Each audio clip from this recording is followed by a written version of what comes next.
Welcome back to some of you to Magazzino Italian Art. My name is Vittorio Calabrese. I'm the executive director here.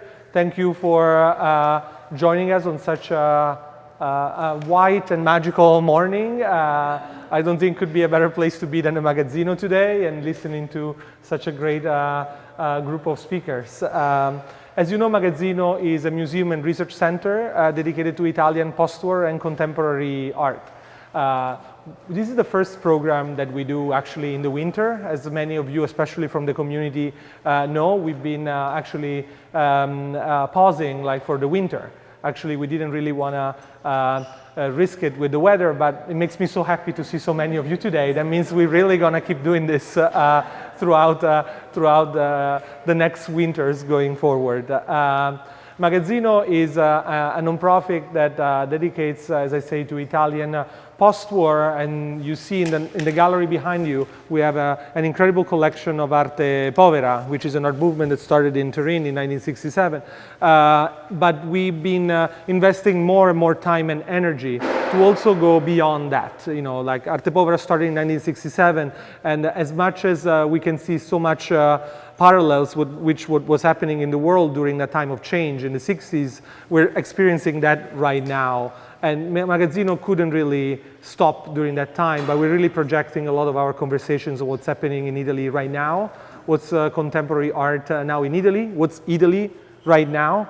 And I'm glad that today we also have a group of students that are actually associated with an organization that promotes so much Italian culture, and we'll tell you a little bit more about it later, because it's in the mission of Magazzino also to open a window on what's Italy now, what's a new generation of artists, what's actually a real Italian, or a new, I would say, for many, Italian identity that doesn't really stop with art, but goes across culture and really brings together music, theater, and so many other forms of expression throughout. So today, having all year for the program Present Memories on the Politics of Image Making makes me and Magazzino very proud, because this is just not the first, but it's the fourth iteration of a program that we developed with curator Ilaria Conti that is named Pensiero Plurale. It's a program that we envisioned with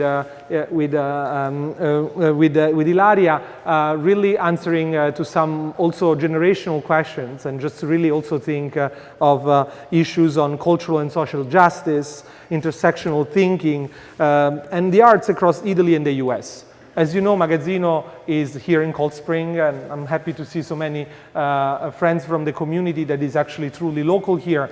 We do also want to build bridges. You know, Magazzino is not like an isolated community. We actually talk to so many communities in between here, Italy, Hudson Valley, New York. So it's very important to approach cross-cultural conversations. And this program started from an idea of Ilaria, and the first program we did was exactly 2 years ago. It was actually February 14, 2021, and it was only digital.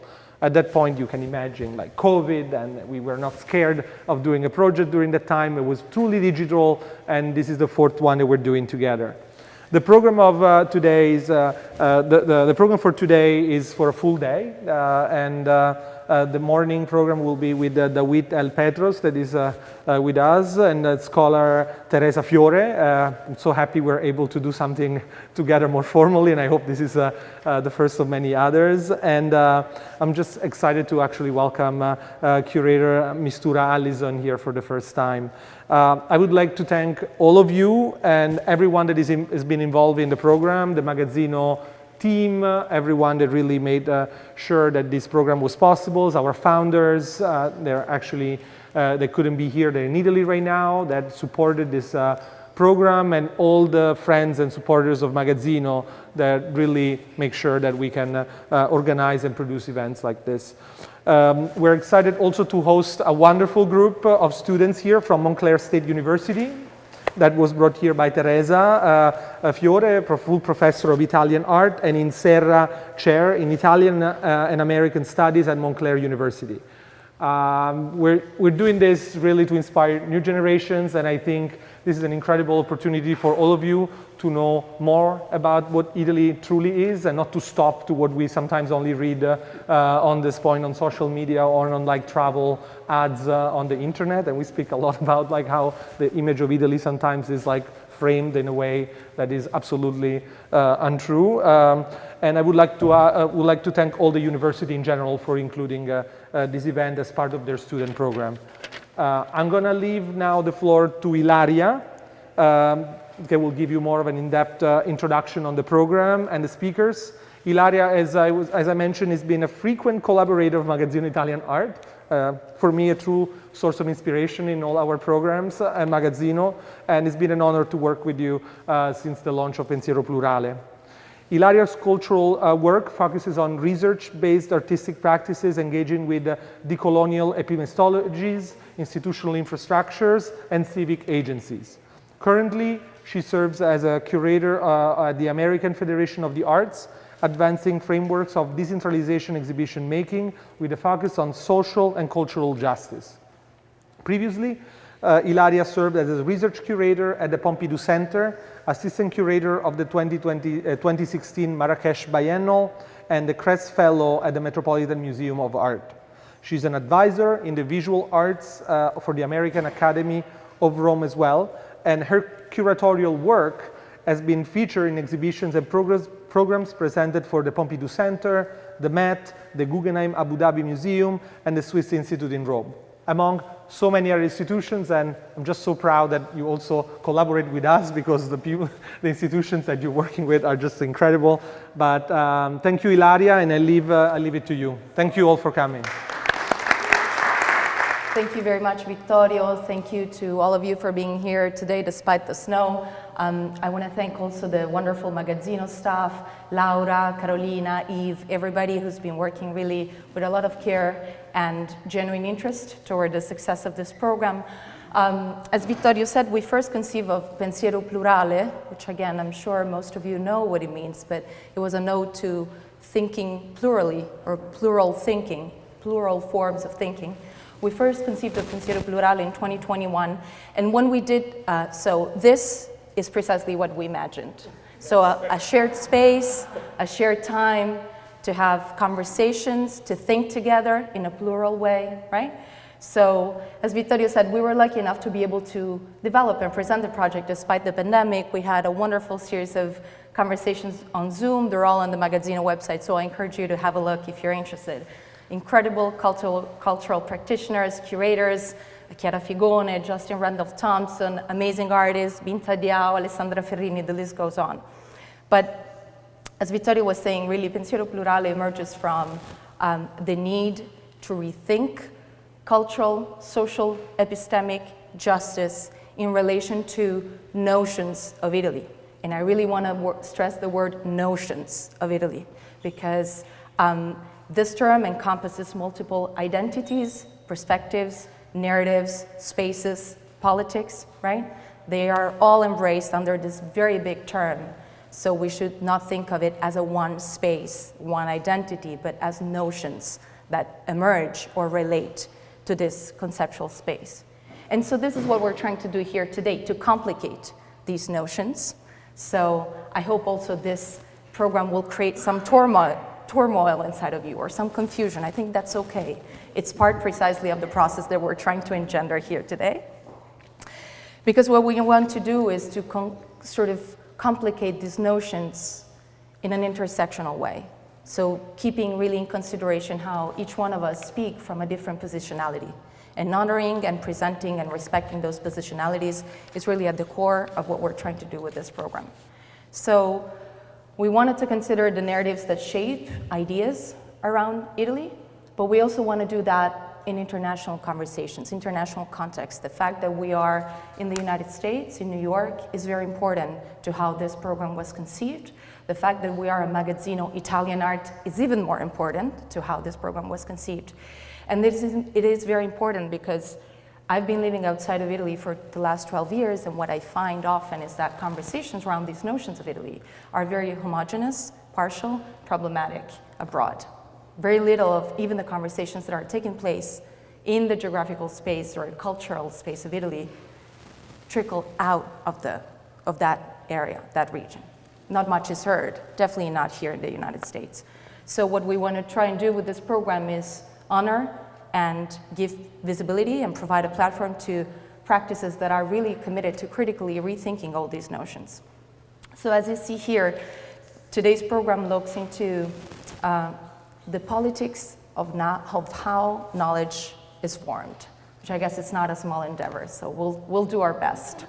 The underlying question behind today's program is really how certain perspectives become crystallized and turn over time into official history, and how in turn these partial, problematic, sometimes manipulated memories continue to operate in the present and shape contemporary identities and current knowledge around those notions of Italy again.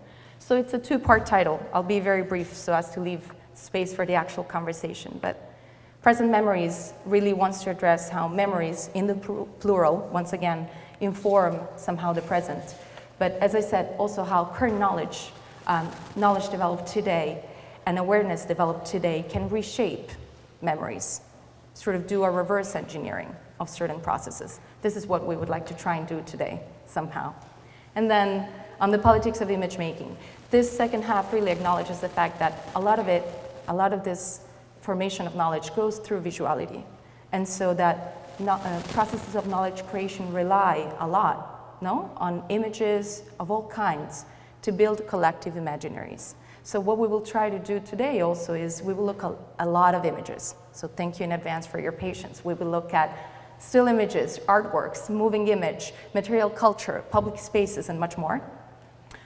Just precisely to look at the politics behind these visual signifiers, right?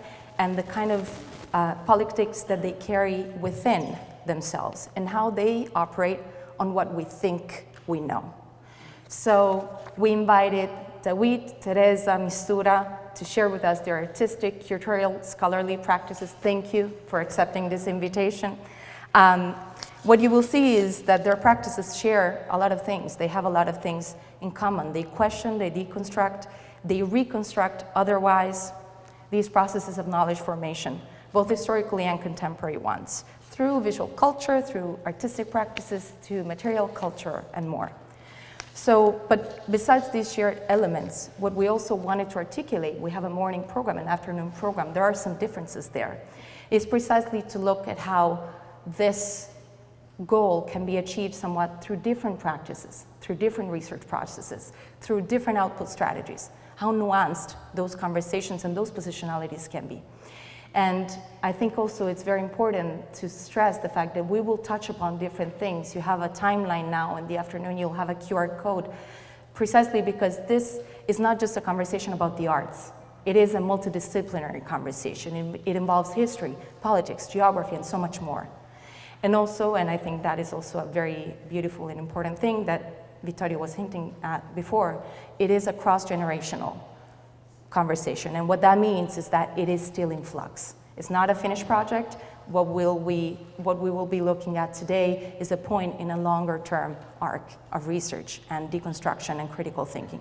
So it's very good that you can accompany us through that program, so through that project. So the morning session, we will have a presentation and then a conversation between Dawit and Teresa. In the afternoon at 2:15 approximately, we'll resume with a program led by Mistura. To not further delay, I'll just briefly introduce Dawit and Teresa, and then we'll take it from there. So Dawit L. Petros is a visual artist, researcher, and educator who was born in Eritrea and grew up in Eastern Africa. His work is informed by studies of global modernisms, theories of diaspora, and post-colonial studies. Throughout the past decade, he has focused on a critical rereading of the entanglements between colonialism and modernity. His work focuses on the installation of photographs, moving images, sculptural objects, and sound work according to performative, painterly, or site-responsive logics. Dawit is also an associate professor in the Department of Photography at the School of the Art Institute of Chicago. He has exhibited extensively. He's a wonderful artist and practitioner. I invite you to look at the brochure to read the full extended biography. Teresa Fiore, as Vittorio was mentioning before, is professor of Italian and the Inserra Endowed Chair in Italian and Italian American Studies at Montclair State University. She's the recipient of several fellowships, including the DeBoses, Rockefeller, Fulbright, and has held visiting positions at Harvard, Yale, New York University, and Rutgers University. She's the author of a Pluri-awarded book, Preoccupied Spaces, Remapping Italy's Transnational Migrations and Colonial Legacies, which, for those of you who are interested, is available both in Italian and English. And she's the co-editor of the Italy and Euro-Mediterranean Migrant Crisis section of the Journal of Modern Italian Studies. She has written also about Dawit's work for the catalog of his exhibition, which we have available in the research library, and we encourage you to have a look at after the program ends. For the catalog of his exhibition project titled Spazio Disponibile, which was published last year by Moose. So thank you all for being here. I leave it to Dawit.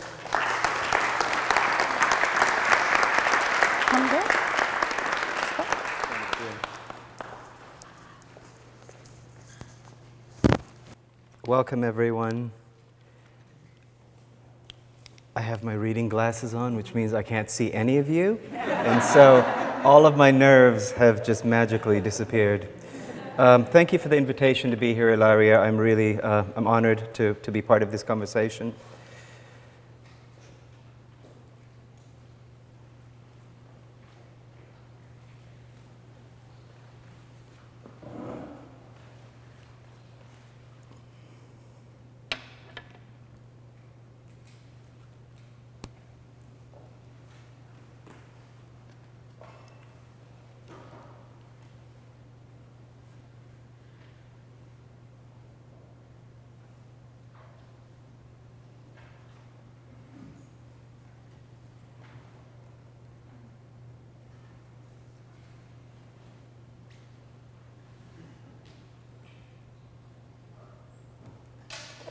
So what I'm going to do is to do my small presentation in 4 parts.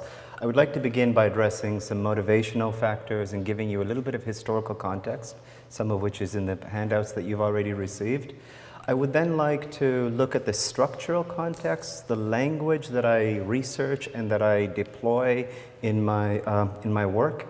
And then we'll turn to just a very brief sort of minute clip of a video which shows you a recent installation so that you can see how the ideas are spatialized through works in space, which still images just don't do a good job of addressing. And then I will share with you a few selected works and address those with a bit more specificity. So between 2010, 2017, accounts of migration from Eritrea, the country that I was born in, into Europe began to filter into the international media. And it peaked in 2013 with the deaths of around 360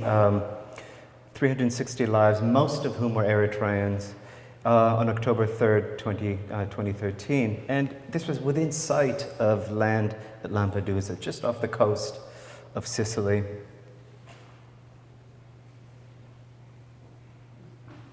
And it was images such as this that accompanied the accounts in the previous image, right? So we look at the title of this photograph, African Refugees on a Crowded Boat about 25 miles from the Libyan coast. And what this title does linguistically is it highlights and overemphasizes distance, right? Rather than speaking to layers of historical intimacy. So I'm interested in sort of problematizing the reductive totality of that kind of language. So when I look at this image, I see not just Africans, I see Nigerians, Libyans, Somalians, Ethiopians, but also Bilen, Tigrinya, Afar, Saho, Kunama. There's a specificity that this image negates. And so photography in this kind of context authoritatively classifies, it orders and organizes a very specific type of knowledge. So it both interprets reality, but it also constructs a very partial reality.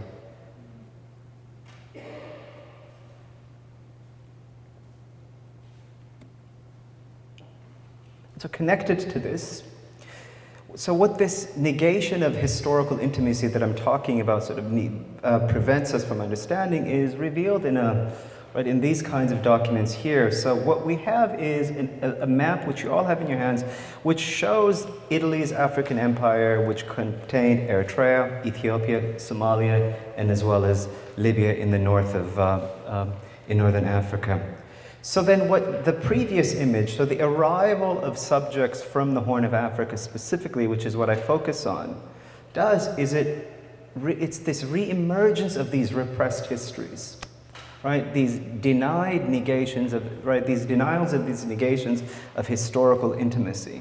And there are two dates that I really wanted to highlight. Is 1869, which is the first port that is purchased by an Italian shipping company in Assab, and then 1871, which is the unification, the completion of the unification of the small states of Italy, the various sort of kingdoms into Italy. And so the extent to which colonialism is such an important part of Italy becoming a modern nation state, but also the nations within East Africa becoming modern nation states.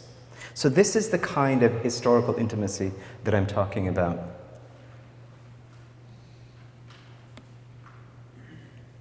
The second motivation factor is a search for a historical figure. In 2014, 2015, I embarked on a 13-month journey.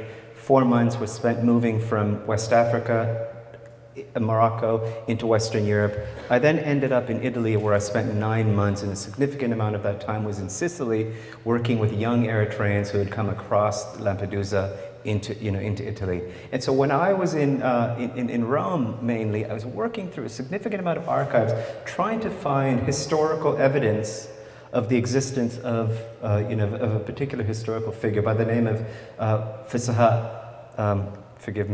by the name of Fisaha Gergis. And he was a scholar who lived in Italy from 1890 to 1895.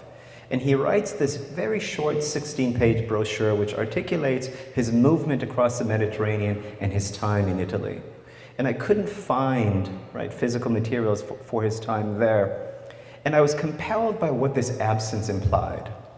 And how, as an artist, rather than attempting to fill this kind of an absence, how can absence or an empty space become a catalyst with which you can think about these types of negated histories that I'm talking about, right? So how do we materialize a particular absence? I couldn't find materials for him, as I said, but I did find other materials which became central to how I work. The third motivating factor is in 2017, Asmara, the capital city of Eritrea, was designated a UNESCO World Heritage Site. And what this event sort of signifies is that when we're thinking about the place of the historical sort of colonial project and how it is or isn't remembered within the context of Italy, there's also a flip side to that, is what does that memory operate like within the context of the former colonial spaces? And so Asmara has a significant repository of this architecture that was built during the Italian colonial period, and which still operates very, very actively today. And so it's important for me to think about how do we assess and balance an interrogation of the memories, not just of the ex-colonizer, but also the ex-colonized. In 2016, significant numbers of refugees started making their way across the US-Canada border. And some of them were the same Eritreans, young Eritreans that I was working with in Sicily. So they had made this other really, really long, arduous journey. Initially from Eritrea, Sudan, Egypt, Libya, across to Lampedusa, into Italy, and then Ecuador, up through Central America, the United States, and then Canada. So it became important for me to sort of think about what does this contemporary journey do to understanding or rethinking the historical journey of Italians to North America. Right? So this was a very, very important factor. And so there's a triangulation that I think we'll speak about. So there are 3 triangulations of movement that are important to my work. So the first one are the journeys of young Eritreans, Ethiopians through North Africa into Italy within the contemporary. The second one are the historical migrations of Italians to North America and other parts of the world. And then the third one is the establishment of the Italian colony itself. So this is the triangle that I'm really interested in interrogating. In 1933, General Italo Balbo, who was head of the Ministry of Aeronautics under Mussolini, embarks on this historic transatlantic flight. And you see the journey of it from Orbetello, Italy, to Reykjavik, Shediac Bay, multiple stops along the way, and then concluding in 1933 in Chicago for the World's Fair. And so these movements became important catalysts for me to think about the newer research and the newer work that I'm thinking about.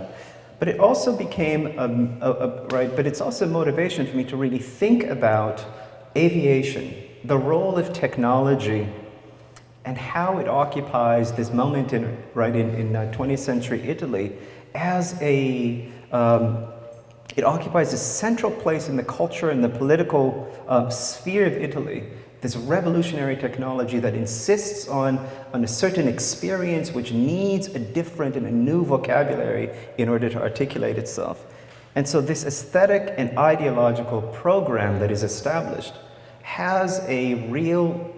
plays itself out in the colonial space.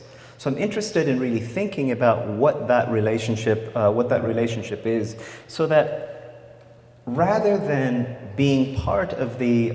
centering the historical dimensions of this trip, which properly can be celebrated sort of technologically, but it also needs to be problematized by understanding what this program is also a part of and that is out of view. So this is the fifth motivating factor. I live and I work in proximity to these monuments, to Italo Balbo and that specific flight in Chicago. Street name and this monument. And so this question of what are the histories that are inscribed in the built form of Chicago? And the specificity of the oppressive histories and systems that these markers relate to and what they refer to within a context of the Horn of Africa. So really thinking about how this monument, as much as it is a part of the problematics and the dynamics that are raised by Black Lives movements and the interrogation of those historical sort of memories, how that is also connected to this other story in East Africa. And so bringing these into dialogue with one another. So really thinking about the specificity of each of these elements. And then the sixth motivating factor is Giorgia Meloni, the convergence of the right wing in Italy, and the election of Meloni and the alliance of the right in September 2022, and really thinking about this recentering of fascism in Italy, but also the recentering of far-right movements around the world. And so I'm motivated by the relationship between the politics that fuel the contemporary resurgence of ethnic, economic nationalism and anti-immigrant rhetoric that we see so clearly articulated in this image here, but also its connection to suppressed colonial pasts. And so these motivating factors that I've shared with you combine with me, in addition to the fact that I am a subject of this former colonial empire. And so I'm interested in understanding and unpacking what are the historical conditions that produce these various factors, these images, and then understanding it, clarifying it, but then really sort of thinking about how they continue to impact and shape the present. So the research that I've been conducting is anchored on three elements: built forms, so architecture, infrastructure, and publications. And by publications, I mean journals, but I'm also including photographs here. And studying how these built forms produced political, social, legal, and ideological frameworks that established the colonial projects, and how they were key elements in the construction and the dissemination of the colonial knowledge that establishes the colonial project. And so these forms become both what I study, but also they become the form with which my work takes shape.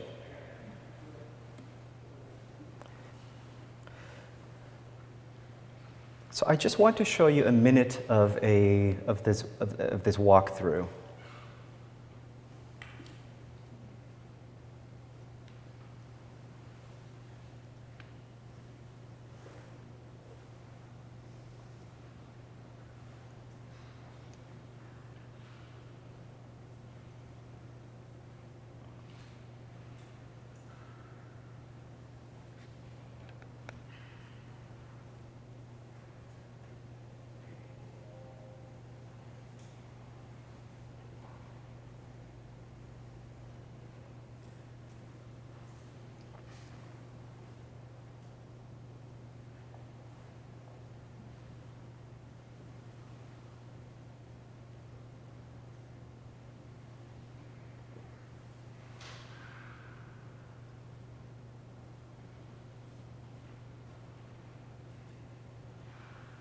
So I share this with you to give you a sense of how the installations are configured, the way in which various works come together, and as I said, the way in which an installation embodies a set of questions.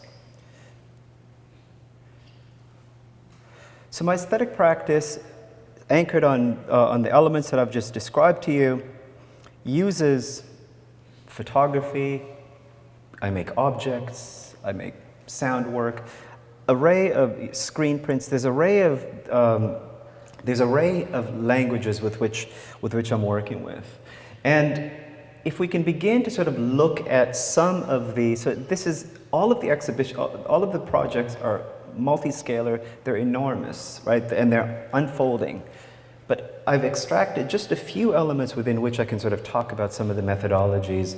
And I would say that the primary strategy is really rooted in sort of thinking about how one interrogates history, surfaces material, so appropriates it, transforms it, and then redirects its set of meanings. Right? So this is a work called Untitled, Overlapping and Intertwined Territories That Fall from View. And it's quite simple in terms of its execution. I've taken some of the photographs and materials that I found in the archives when I was unable to find what I was looking for, and I came across this kind of material, and then I brought it with me to Catania. And I placed it in the hands of young Eritreans who have traversed the Mediterranean, and so their hand becomes the mechanism with which the document and the histories that it articulates are interrogated. And the text says spazio disponibile, available space. And that's what I meant earlier, is as an artist sort of thinking about a historical document makes a particular type of claim, but as an artist, there's a certain poetic sort of space within which you can think about and attempt to do something different, right? So here, available space for me becomes both a title for an exhibition, but it also becomes a way to execute a set of ideas, a way to pose a number of questions. I encountered this image of an Italian family, this is around 1930, arriving in Libya. So this is the historical point of the contemporary point of departure for young Eritreans, people from the Horn of Africa, to Libya. Is from, to Italy is from Libya. Here, we see a hand that holds a document which reverses that.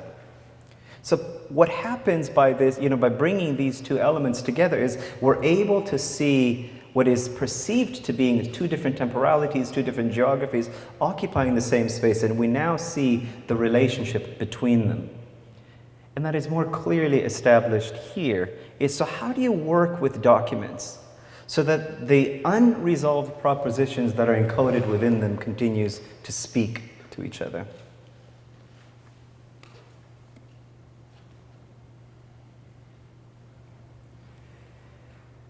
It's important for me to use documents while also calling their authority and their power into question. So these are images which trace and chart the movement of Italians to various parts of the world, with an emphasis on North America, and specifically Toronto and Canada. And part of what they articulate is the movement from Italy, arrival and integration into various Canadian and American communities, and the labor with which Italian communities helped establish the physical landscape of the urban topographies that we move through. And I'm really interested in the relationship between that subjectivity and then the obverse, which is the role of the Italians as colonizing within the context of Eritrea, where another nation is being built. And so I take a single photograph, I extract elements from it, I resituate it in this type of a collage, in this type of an assemblage, in order to insist that different types of narratives can be constructed when we position and reposition materials in proximity to one another. I insert these black bands, to remind us how the archive and these historical materials are radically already radical processes of abstraction. And then I'm also interested in sort of thinking about how the single photograph can recall here the mobility of cinema, the choices and the multiplicity of choices that we see in a photographic contact sheet. I just aged myself, didn't I, by saying photographic contact sheet? Lovely. So these are the recent works that interrogate the aesthetic iconographies of aviation. So this is a work called Bound. It starts as a black and white photograph, which is Italo Balbo famously wore this little tiny 3.5-inch pin to celebrate the flight that I told you about earlier. And so I've extracted a photograph of that and recreated it so that it becomes this near life-size anti-monument. But it's an illusion. So from a particular perspective, when you look at it, it has a certain authority. But when you shift to the side, the tears in the images, the tears in it's an image on cardboard and then foam core. So it's all, so you walk up to it, it's weightless, and then you see on the ground is the decapitated sort of eagle, which is the symbol of fascist, a fascist authority. And so I'm really interested in the way in which this is what I mean when I say, it's like, how do we use the media? How do we use images? But in ways that both harness their effective ability to be able to create a particular illusion, but also calling it into question at the same time. Istruzioni, transits, trajectories, invisible networks. This is a suite of screen prints that rework an engine manual. The engine manual that mechanics would use to repair the hydroplanes that Babbo sort of famously flies. And so the subject for me, though, here is both the iconography that establishes the primacy and the importance of aviation technology, but also movement and learning, right? Istruzioni, instruction. So I love the idea that it is the mechanisms with which the things are repaired, the engines are repaired, but now I'm interested in how I can sort of learn and point towards something else. I'm going to move through these a little bit quickly and just say, I will end up here. What I've done here is extracted. So there's the Balbo flight that is happening in 1933. In 1935, Alitalia, the fascist civil airline, is established. It connects Europe, Italy to the colonies, but it also connects the colonies to one another. In the present, young migrants who are leaving the Horn of Africa through the journey that we all know are traversing the exact same routes. So this is what I mean when I say the person who comes from that part of the world to Italy is not a stranger. We've been moving back and forth across these networks and across these mechanisms for quite some time. So I'm interested in resurfacing and connecting these types of historical paths so that we can rethink our relationship to the present. Il dominio dell'aria is a film that continues this, and it is It uses drones to study a few of the sites that on that itinerary that I told you, specifically Shediac Bay, New Brunswick, Montreal, and it's now making its way to Chicago. It contains a few things. So it looks at the built environment of these contexts. There's this text, there's a narrator whose text draws from a very famous Eritrean song that talks about this airplane which separates loved ones from one another. So that text is incorporated with passages from Giulio Gavotti, who was a young pilot, an Italian pilot during the Italo-Ottoman War in 1911. So the first time that bombs were dropped from an airplane were by this young pilot. So there are letters that he writes to his father. So there are extracts from that, and then the final element are so the title, Il dominio dell'aria, the domination of the air, refers to a publication by a military commander who wrote a publication in 1921, which refers to what we now call shock and awe, right? So, which refers to offense from the air. So, like using the airplane to devastate a population through endless sort of bombings. And so these are the elements that function in this work. And what happens in the end is you have this this line in which we recognize sort of this central sort of argument that the transatlantic flights, which are in one context celebrated as a manifestation of progressive technology, are also a prelude. They're absolutely right. They're connected to the bombing of Ethiopia, which begins in 1935. Right. So. Do I have time to show a couple of minutes of this?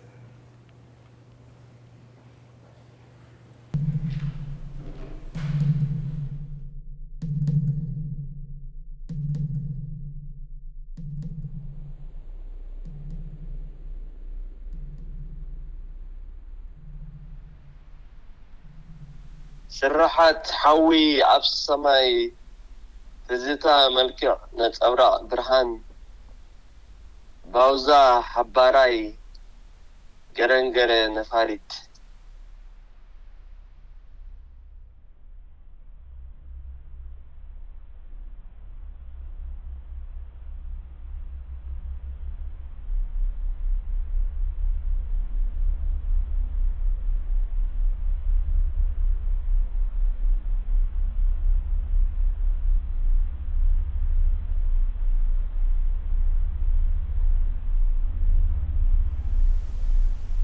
ዓባይ ነፋሪት ዝተሳፈር ክላ ጨካኛ ብሓቂ ርሕራሕ ዘይብላ ቀትሪ ብሓሳበይ ኣብ ድቃስ ብሕልሚ ዝሕለፍናዮ ኩሉ እናተረኣየኒ ካብ ትፈልጦ ሰብ ተፈላሊኻ ኣይጥዑምን እዩ ናብራ በይንኻ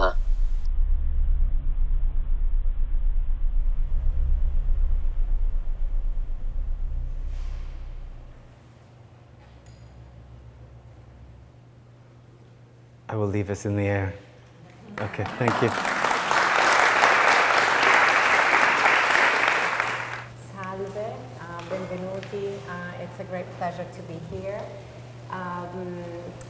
First of all, grazie to Ilaria Conti for including me in this conversation, Vittorio Calabrese and the whole staff, Yves, Laura.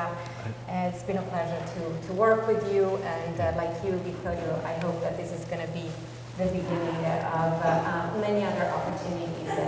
A special thank you to my students and the community for Montclair to come all the way up here today. Indeed, it is a magical day to be here.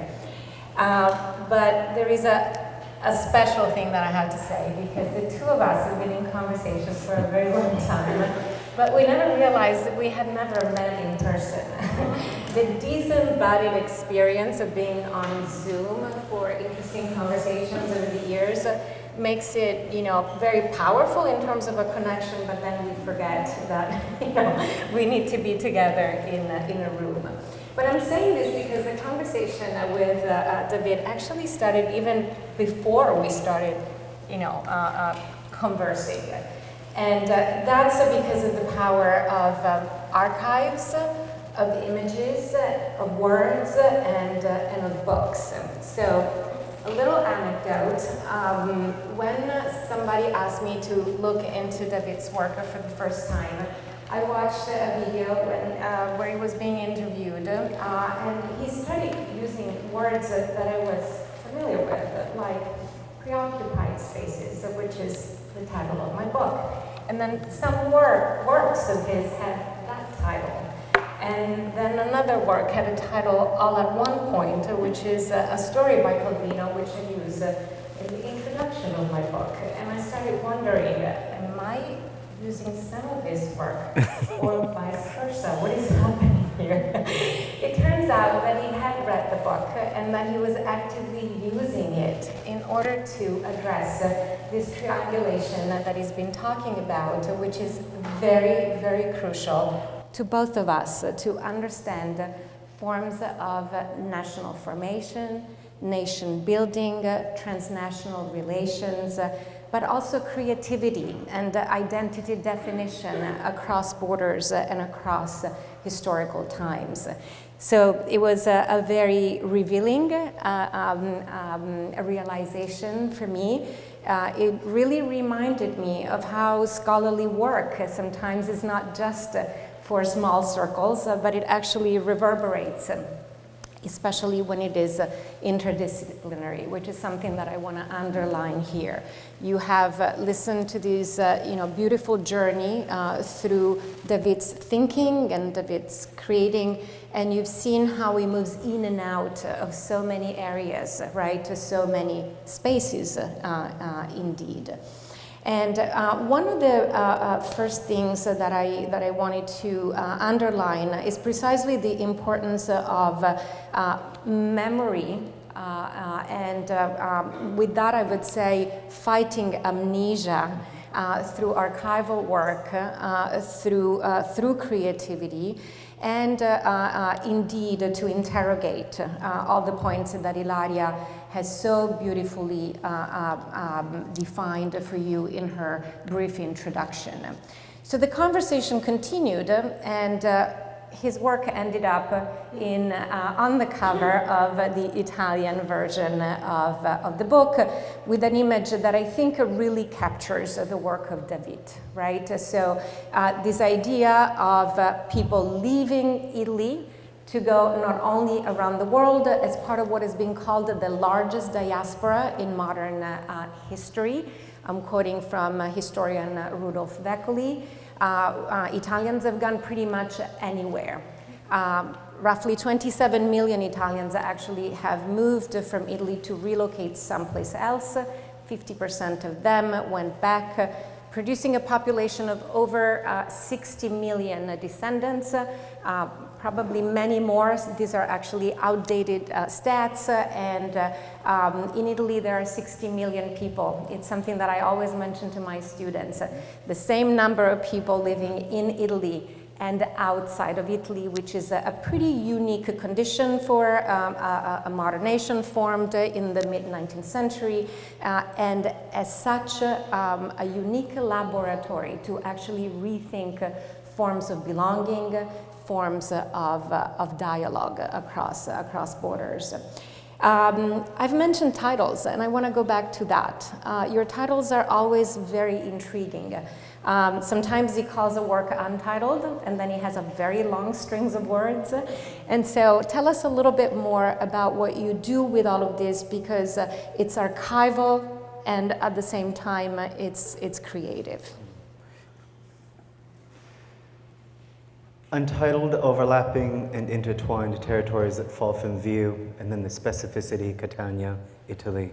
I'm interested in setting up a dialogue between this abstract sort of untitled that refers to nothing, that is general, and then pairing it with this complete, with this utter specificity, and having them both exist through language in the exact same space.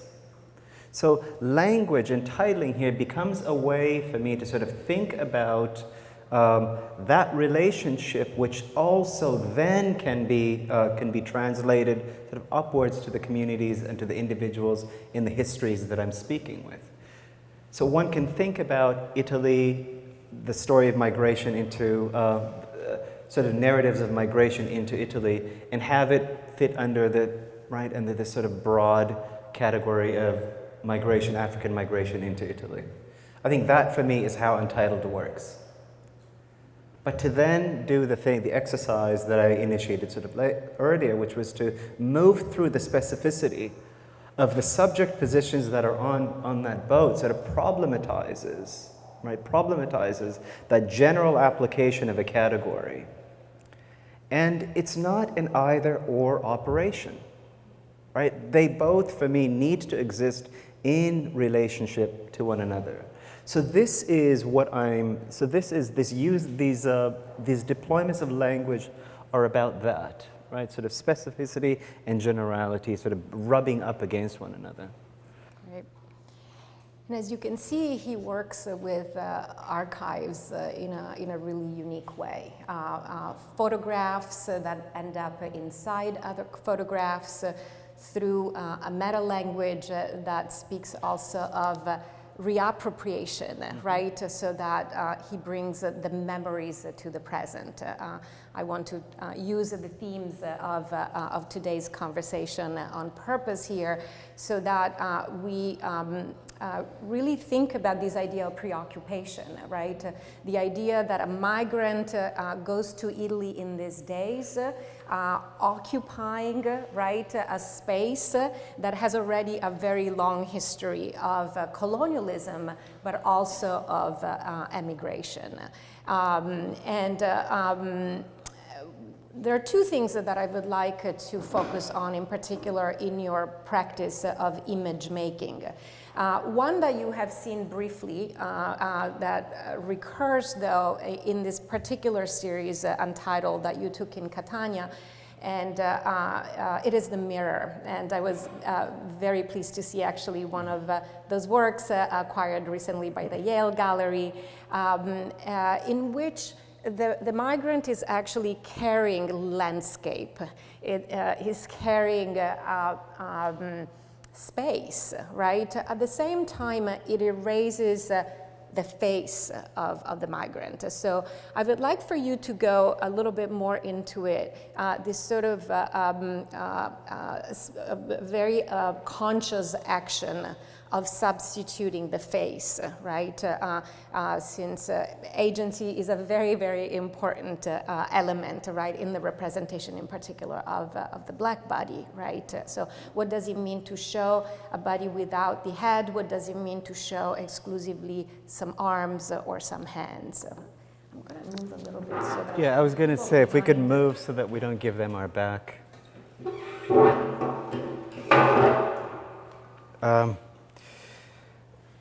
Yeah, so my training is I work with a range of media, but my training is as a photographer. And I'm conscious of how partial, to use your terminology, the frame is so partial, right? And it's selective and it shows us a little bit, but I'm really interested in when we're showing through a photograph what we're not showing. So the first desire to initiate this kind of motif with the figures in the landscape was to find a way in which a particular type of impossibility could happen. We can't look in two directions at the same time, right? So here, the mirror serves two functions. It allows me to sort of think about directing and redirecting the gaze, redirecting the vision, redirecting sort of time, so that we're considering the thing that is there, the thing that is behind us, what is out of view, so that we bring that kind of criticality to every photograph. This is a strategy that I developed when I was working. Let me back up. I didn't develop it. Right? This is a strategy that I adopted, sort of looking at other artists who are working with images, but really thinking specifically about individuals traveling through that journey that I articulated earlier from Nigeria West Africa. They're moving through difficult sets of circumstances. And I was very conscious of how do you use the camera in that context so that you don't objectify and create spectacle of the subject that is in front of the camera. So the extended part of that strategy is it allows me to work very intimately with individuals, in proximity to them, but creating this image which leaves something out of view. And in that view is this other consideration that I'm saying, that we're all asked to sort of think about the thing that is behind us. And here I was really thinking of, I was drawing so much on Simmel, the text on the stranger, and sort of thinking about, rather than being sort of nuisances and sort of problems in the contexts in which these strangers are moving through, what happens if we can sort of think about the value and the benefit, the way in which their presence in a particular context allows that space to see itself in a way that it can't? Right, so this kind of desire to complicate a certain type of frame. And then the anonymity, I think, is something that is really important for me to address. This is not nameless, faceless. It's not because they don't have names, it's not that at all. Right? It's Emmanuel Leduma talks beautifully when he sort of talks about that this is an anonymity that is allied in principle with people all around the world who may not have a name by virtue of social and political policies that put them in that category. It's that sort of a thing, So, the frame within a frame, how you create, how you expand, how you propose another way with which the camera can construct, can reconstruct. And this image is actually in front of Maison d'Italie, which is a very important site in the work of Dawit. This is in Montreal, and it was built by Italian workers. Italian migrants had a very, very important role in the construction business wherever they went, but in particular in North America. I think in New York, 90% of construction workers in New York City was represented by Italians, so towards the end of the 1800s, beginning of the 1900s. So their imprint, right, on the spazio, right, that space that was available and that had to be constructed with an idea of modernity in mind, of progress. So that's where his work about infrastructure, right, and construction becomes particularly relevant.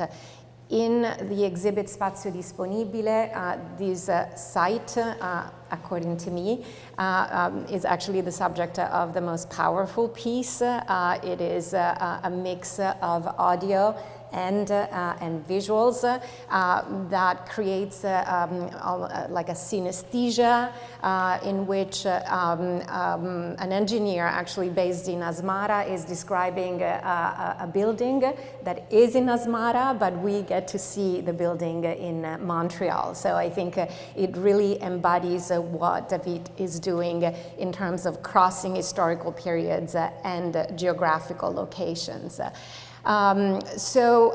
Speaking of infrastructure, right, so you've done very interesting work, archival work in resuscitating the images, in taking contemporary images of these places, both in the colonies and in Canada, and then reframing them, reordering them, right, and intervening at an aesthetic level as well, right? And so tell us a little bit more about this, because for me, you're interestingly moving from land now and that materiality to air.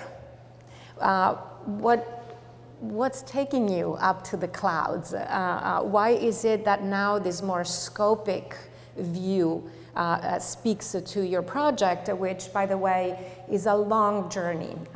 This is just one section of what Dawit has done for a long time and wants to continue to do with this traveling to Italy, to the colonies. What does it mean to look at it now from the sky? Well, I think what I would, that investment in the sky is simultaneously an investment in land and in the water.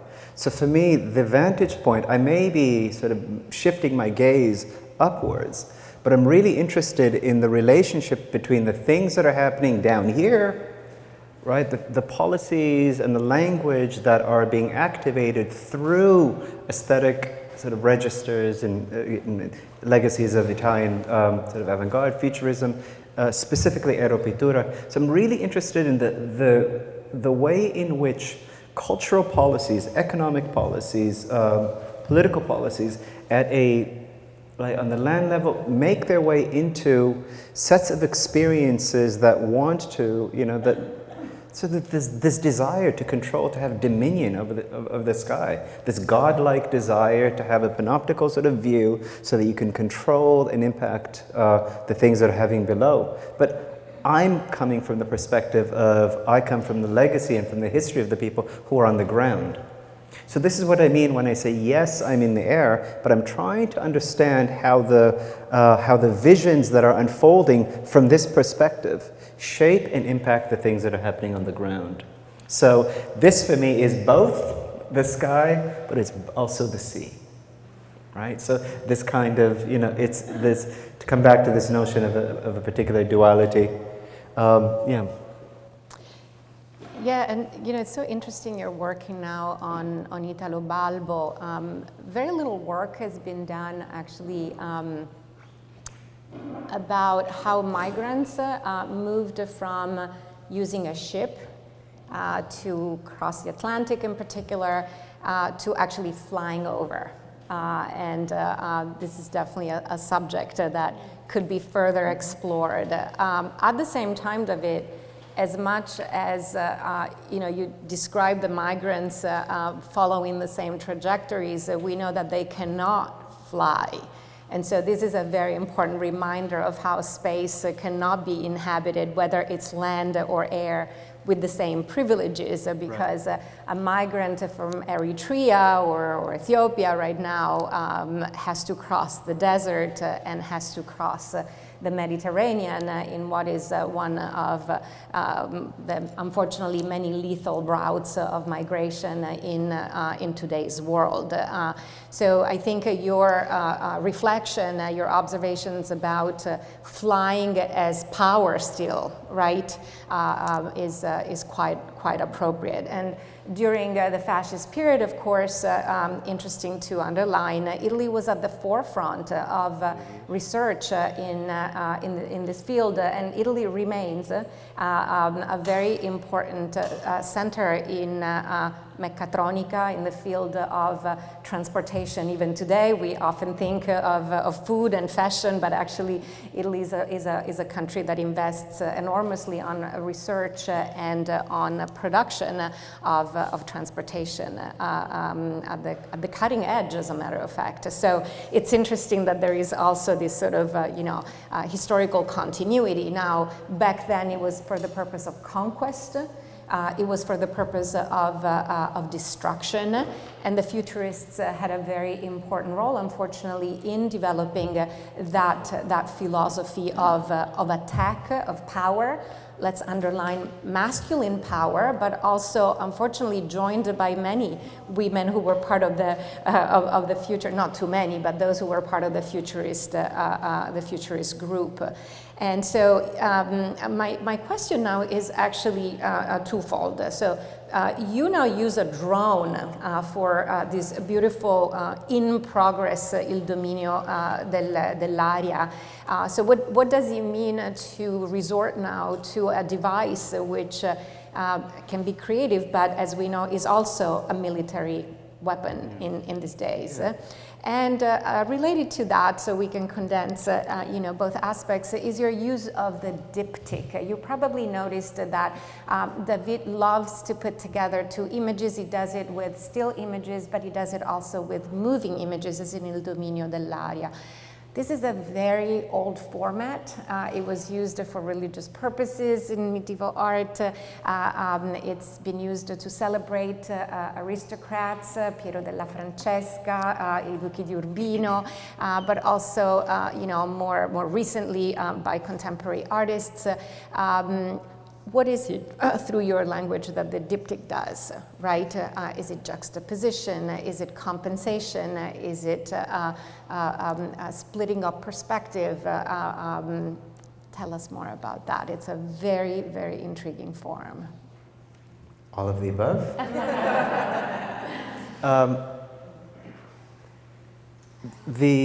I'm going to answer them sort of, in reverse. I'm interested in the way in which an image can make us aware of. I think my interest in triptychs and diptychs art historically has always been the way in which a narrative can be fractured and fragmented so that you're able to imply time, you're able to imply sort of different distances, right? There's an excess of story that can be told. There's an excess of spaces that can be articulated. I'm really interested in that dimension of diptychs, so that here, the stories that I'm interrogating, the questions that I'm posing, I'm interested in the way in which they move through photographs, through moving images, through still images, through text, through voice, but that there's an instability in terms of how they move across one channel to the other. So part of that is, I'm trying to sort of break any lull. So the diptych does that function. The drone, as you say, is connected to the technologies of aviation, which both had their creative and their destructive mechanisms sort of embedded within them, so that the airplane was not just a tool with which to to navigate, but it was also a tool to make images. And so its relationship, the historical relationship that aviation and technology and airplane aviations had to cameras, for me, is very much sort of encoded in the present usage of drones. And then, as you say, it's the destructive potential of them. So I'm using drones to point both to that history, both of technological development and violence, but also the way in which these tools and these technologies unfold and are playing those same roles in all of these geographical spaces, Eritrea and Ethiopia included. Yeah. So I do have a question about Italo Balbo, but I can keep it to myself for the moment. La regia mi dice that we can open it up. I'm sure you have a lot of questions. Dawit has covered a lot of historical ground, many aspects having to do with artistic production, migration. So let's open it up. Yes, Patty. I'm really fascinated and in view of all of the triangulations that I studied, land, air, and sea, historical spaces, geographical spaces, architectural spaces, there's this kind of multiplying of all these triangulations. As a linguist, I'm really interested in how your plurilingual experience and ability, obviously there's English, there's Italian, and whatever language you speak from Eritrea or Ethiopia, there's another triangulation. How does that linguistic aspect affect and influence your work? Yeah. I have a short, concise answer. That is the context in which I was raised, right? So that it was within the space of our family, it was moving from a multiplicity of linguistic sort of operations. So I grew up with parents who spoke Italian, and they spoke Italian when they didn't want us to understand what they were talking about. Right, so there was always the presence of these multiple languages, and so part of sort of my triangulation is really sort of anchored in a recognition that there are always multiple dynamics, linguistic, cultural, at work at any time, at any moment. And I also, I teach. That's one aspect of my triangle. I make work in public spaces, and then I make work in institutions. So that kind of recognition of how to build this very stable foundation is more, right? I mean, is being built out in other spaces. Yeah. Any other question? Comment? Yes?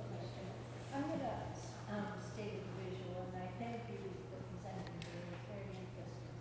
The counting of two images And the arm that exists, I think that because you're present today, we see the arm as the author or part of the average photo, but I don't know that one would know that if you weren't with us. And this one in particular, that arm is adorned with jewelry, which has its own set of signifiers and significance, particularly in refugee status where jewelry is usually the first thing taken to a value that you could hope to use in place as currency. So could you describe why you use the arm and the jewelry in specific when you were a unique subject in that way? Yeah, those are actually two watches. Right? They're two watches. Some things as an artist you just don't plan, you can't plan. I didn't recognize that when it was happening. But earlier I insisted on saying, let me please show you a couple of minutes of an exhibition so that you can get a sense of how things are spatialized. Part of the problem with this kind of a singular work taken out of a particular set of context is that it becomes hard to read. Right? So in a framework of an exhibition where there are elements that are disembodied like this, but that they are embodied elsewhere. So that's the first thing. So this is, right, this is a partial sort of bringing sort of that. But the other part of it is also, I may have mentioned earlier that my refusal to put the black body as a site of spectacle. Right? So I would much rather run the risk of a frame that leaves out a significant part of the body and then demands of the viewer that they begin to sort of constitute what is at the edges of the frame, then give you an image that does all of that work, right? So, but the, and then the third part is, I think every photograph or every work of art, I think is so, I come back to what you said earlier, Larry, is so partial. And I think it demands, for me, work that when I converse with an artwork, I feel a responsibility to follow up with the dialogue that it initiates. So I'm interested in what is at the edge of the frame and going and doing that work. So part of what I hope is that the cutting of the frame doesn't stop people, but that it becomes an impetus to say, well, where is Catania? What is the community that this fragment of an individual is a part of? Yeah. And that comes back to this sort of, this idea of sort of a notion. It hints at a thing. It hints at a thing, but I also think it contains there's an incredible amount of specificity and information in that image if you spend time with it. Yes, there is a question in the back.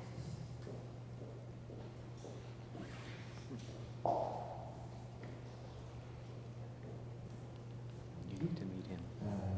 Yes, so my name is Christine. It's a great pleasure to see you, Dawit. Well, like maybe some of you have known Dawit, but actually never met. It's a great pleasure, especially to see you speak so compellingly about your work and the conditions that make it come about. So I wanted to hear an extension of your last answer regarding the communities, some of whom you see in the images. And I'm very compelled to know more how these images circulate back to them and under what conditions they might be seen or lived with or learned with. Essentially, it's a question about the various audiences that make up your work. Yeah. Thank you, Christian, and it's great to see you.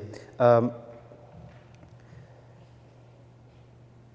used to think that the exhibition was the terminal point of work, but now I realize that the exhibition is the beginning. So the works circulate in various ways. There's a book, there are these types of conversations in public dialogues through which the questions continue to be worked out. But when you ask about communities, I think it's very important. Liz Park writes really beautifully in the book about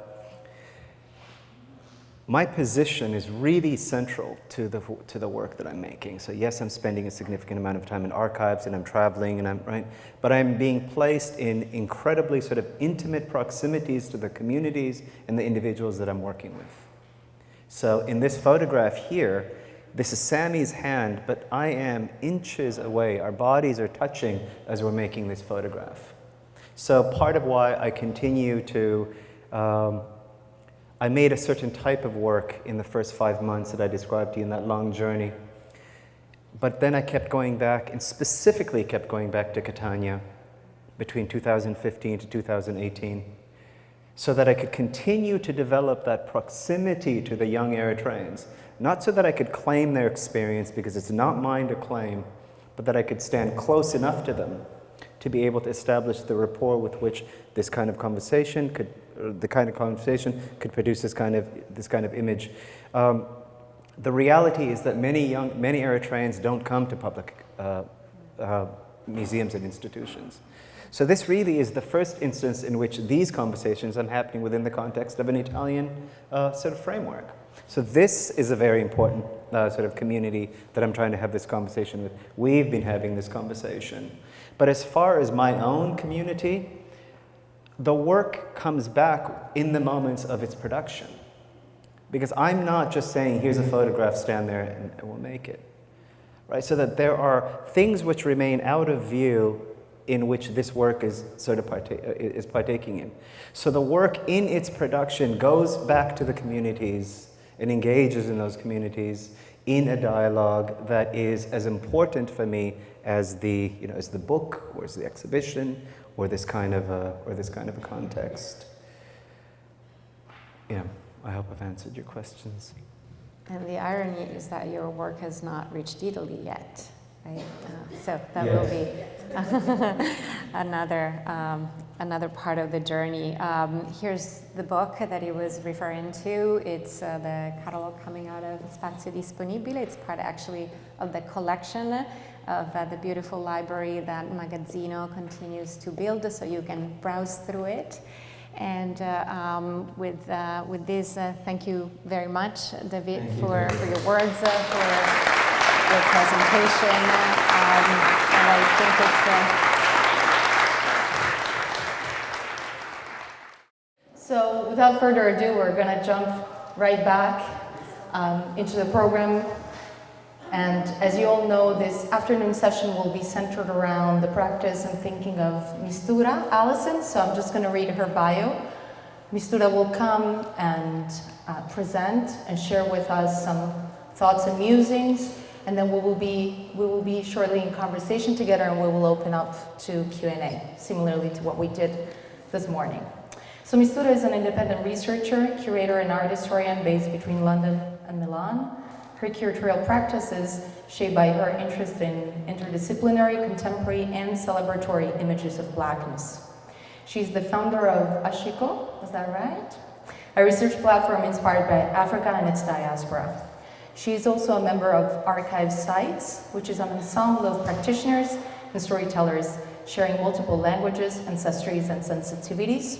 And going back to what we said this morning, we had Chiara Figone from Archive as a guest for a past edition of Pensiero Plurale, so it's good to have the circularity of voices. Mistura is also the curator of Birds of Passage, a fully funded international residency in Milan, dedicated to artistic exchange through research and public programming. And, her most recent curatorial offerings have been presented at the National Gallery in Rome, Serendipity Institute for Black Arts and Heritage, the Victoria and Albert Museum, the Venice Biennial, and lucky us, Magazzino today. Thank you so much.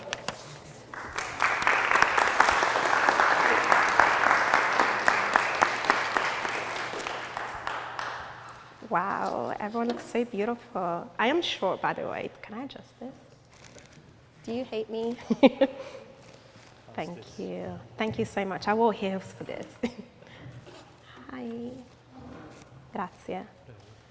Good afternoon. Thank you so much. What an honor it is to be here today and to be the beneficiary in so many ways of the brilliance that is Ilaria Conti, whose care and friendship has moved artistic practices across the ocean, through space and beyond time. Thank you. Thank you to the incredible team at Magazzino Italian Art, Vittorio, Laura, who I can't see, Carolina, Eve, and the rest for gathering us with such skill and grace. Thank you. Thank you to Nancy and Giorgio for their passion in creating good soil for planting thoughts. And most especially, thank you to all of you for being here. You're gonna find out my voice is trembling because I'm nervous. But it's a trembling vessel, so just stick with me.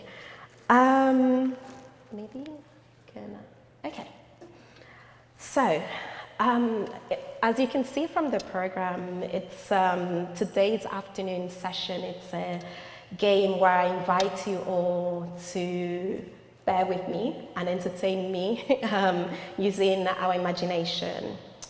I want to begin by talking about my curatorial research, which is influenced by an inevitable magnetic alignment to multiplicity and wonders of constellations of layers that can exist in the imaginary.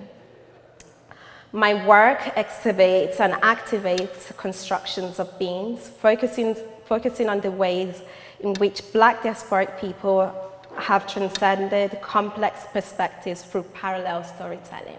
Now that's a vomit of words. I am particularly interested in another important function of parallelism that expresses cultural thinking with the stylistic effect of drawing attention to a particular important part. Specifically, right now, I am working with Oriki, which is praise poetry from the Yoruba tradition. And before we even delve into all of that, I want to share, oh, well, first of all, the title, Notes on Parallels and Gazing by Mistura Allison. Thank you. Now I share this with you all.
Africa è non è una nazione, è un continente.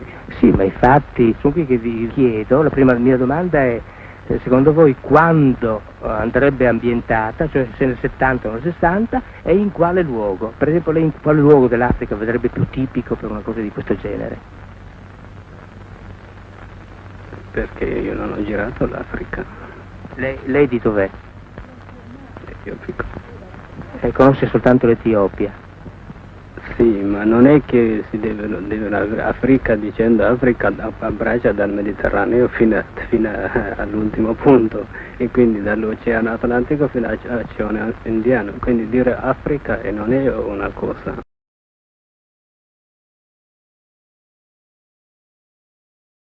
Si on doit parler de l'Afrique, on parle d'une race et non de tribus, parce que lorsqu'on veut parler d'Italie, on ne parle pas des gens de Calaria, et lorsqu'on veut parler de France, on ne parle pas des gens on ne parle pas des Bretons.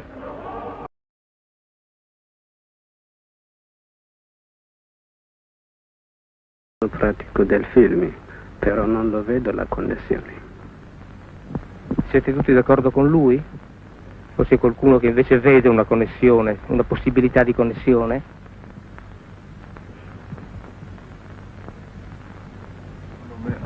Secondo me formalmente l'idea si può anche verificare, solo che rimarrà un po' qualcosa di immaginativo così, cioè nella realtà sarà abbastanza difficile,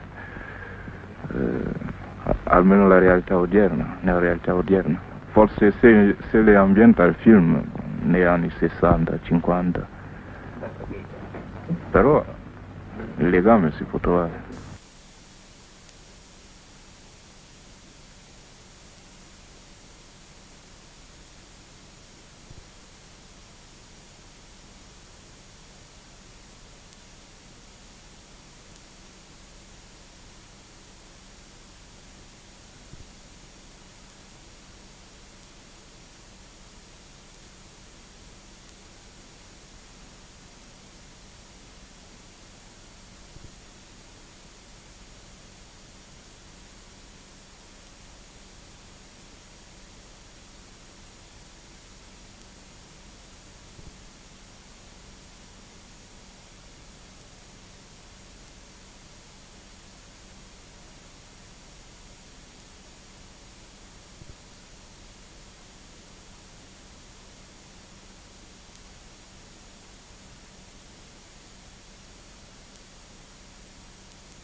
Trovo che c'è il pericolo quando lei parla di democrazia.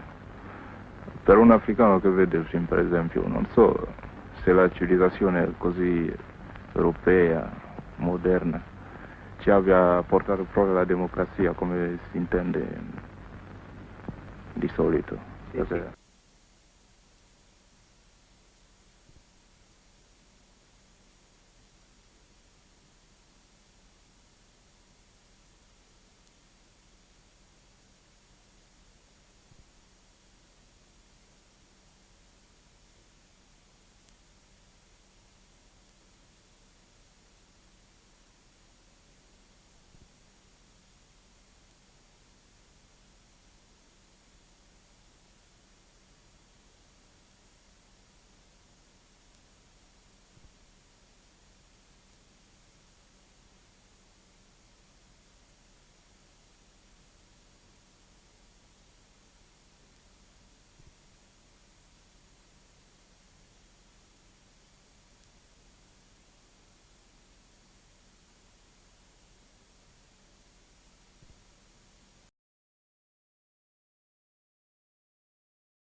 Non so, questa trasformazione così dall'uno all'altro non credo che si possa ottenere completamente, perché esiste sia l'uno che l'altro e esisterà sempre, secondo me, perché l'africano fondamentalmente è un uomo così, possiede una vita interiore molto, molto profonda, uno spirito molto profondo.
Should be done now. I think I crossed. Okay, so that was an invitation into how my brain works when I approach curatorial practices, which is a weaving of different parallels together. The way we're going to explore later when I'm in conversation with Ilaria, the way I approach curatorial and exhibition making is imagining it as a site of gathering. And so those three footages that you saw in parallel or sort of disappearing, appearing, are sort of what I'm currently interested in. So namely, we have the Second Congress of African Writers and Thinkers that happened in Rome in 1959 for a week. We had Pasolini's beautiful documentary, and then also Antonioni's clips of it. But then what's interesting is that all of these happenings and beings happen in parallel somewhat. So we have 1959, we have 62, and 1960. And it's an interesting way of sort of negotiating spaces. I grew up, just to give you a little context, born and raised in Mantova, in a little town of 2,000 people. I think we can claim 3,000 in 2023. In a bubble, to be honest. So my father also grew up in that context where he moved to Italy when he was 10 years old. So I grew up Italian, just Italian. I didn't have the language to define myself as Afrodiscendente or Afro-Italiana. That did not exist growing up for me. But you know, what's interesting is, ma come parli bene l'italiano? What other language am I supposed to speak? But then actually, in answer to that, the reason why the parallel is so interesting to me is because in parallel to my Italian experience, I also had a very rooted Yoruba Nigerian experience where I grew up learning both languages and cultures at the same time, which informs everything that I do. So it's not one or the other, but it's both together coexisting. And then now we have English, hence I also moved to England when I was 15. The accent is confusing.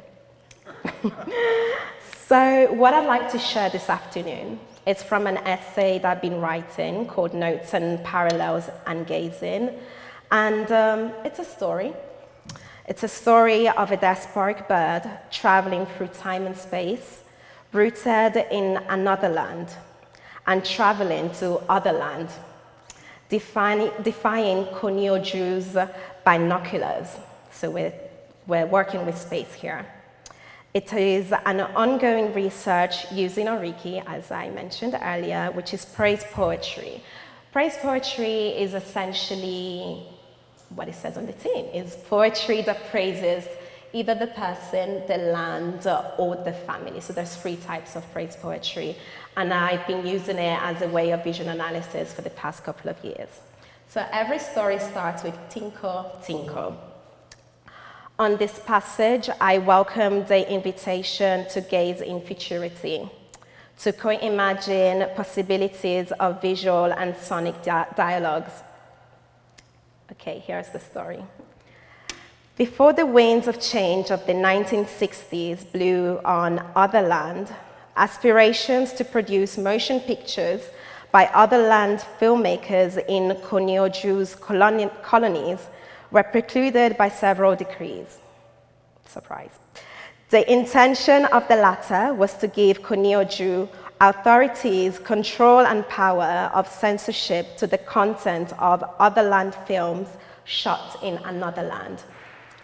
The aim of the decree was to ultimately keep the number of other land creatives that didn't fit the canon to a bare minimum. Essentially, because Konyoju appreciated and recognized the revolutionary power of cinema, they were determined to keep it from exercising its might on the colonies. As a result, other land audiences were only allowed to see their reflection on an ideologically and systematically constructed mirror, fabricated by missionary and ethnographic filmmakers. Fast forward to a couple of decades later, and in addition to the gain of national independence, filmmakers also won creative license. Yay. This meant that the first generation of otherland filmmakers could finally parallel Konyoju images of their people. And it was none other than the Bird of Passage who armed themselves with a camera with a spirit of resistance, determined to change their unfamiliar gaze that depicted them as if they were insects. I did this in the text. Although the first, they were not the only ones. Other land filmmakers of these years consciously made a militant cinema. Their program was to replace the concept of civilization with that of progress and evolution, thereby denouncing the obsolete Konyoju traditions and the corrupt elite altogether. In regards to the Birds of Passage, this denouncing was not shy in also addressing the likes of Senghor, who was the first president of Senegal and a poet, and his negritude ideology. There are studies that argue that unlike the leaders who, as is well documented, fell into the trap of mimicking the West, the filmmakers do not advocate some important pattern of action.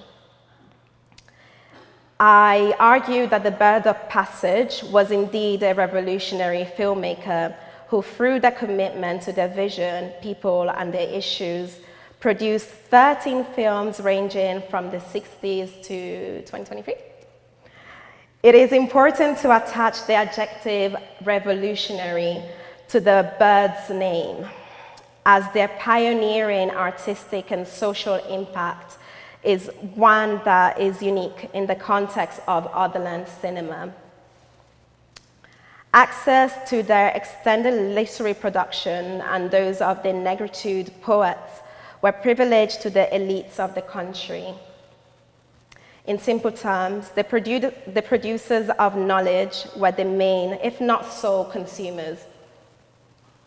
To be part of an audience, thank you, and view a film does not require a formal education, most especially if said film transcends its message and imagery via your everyday language.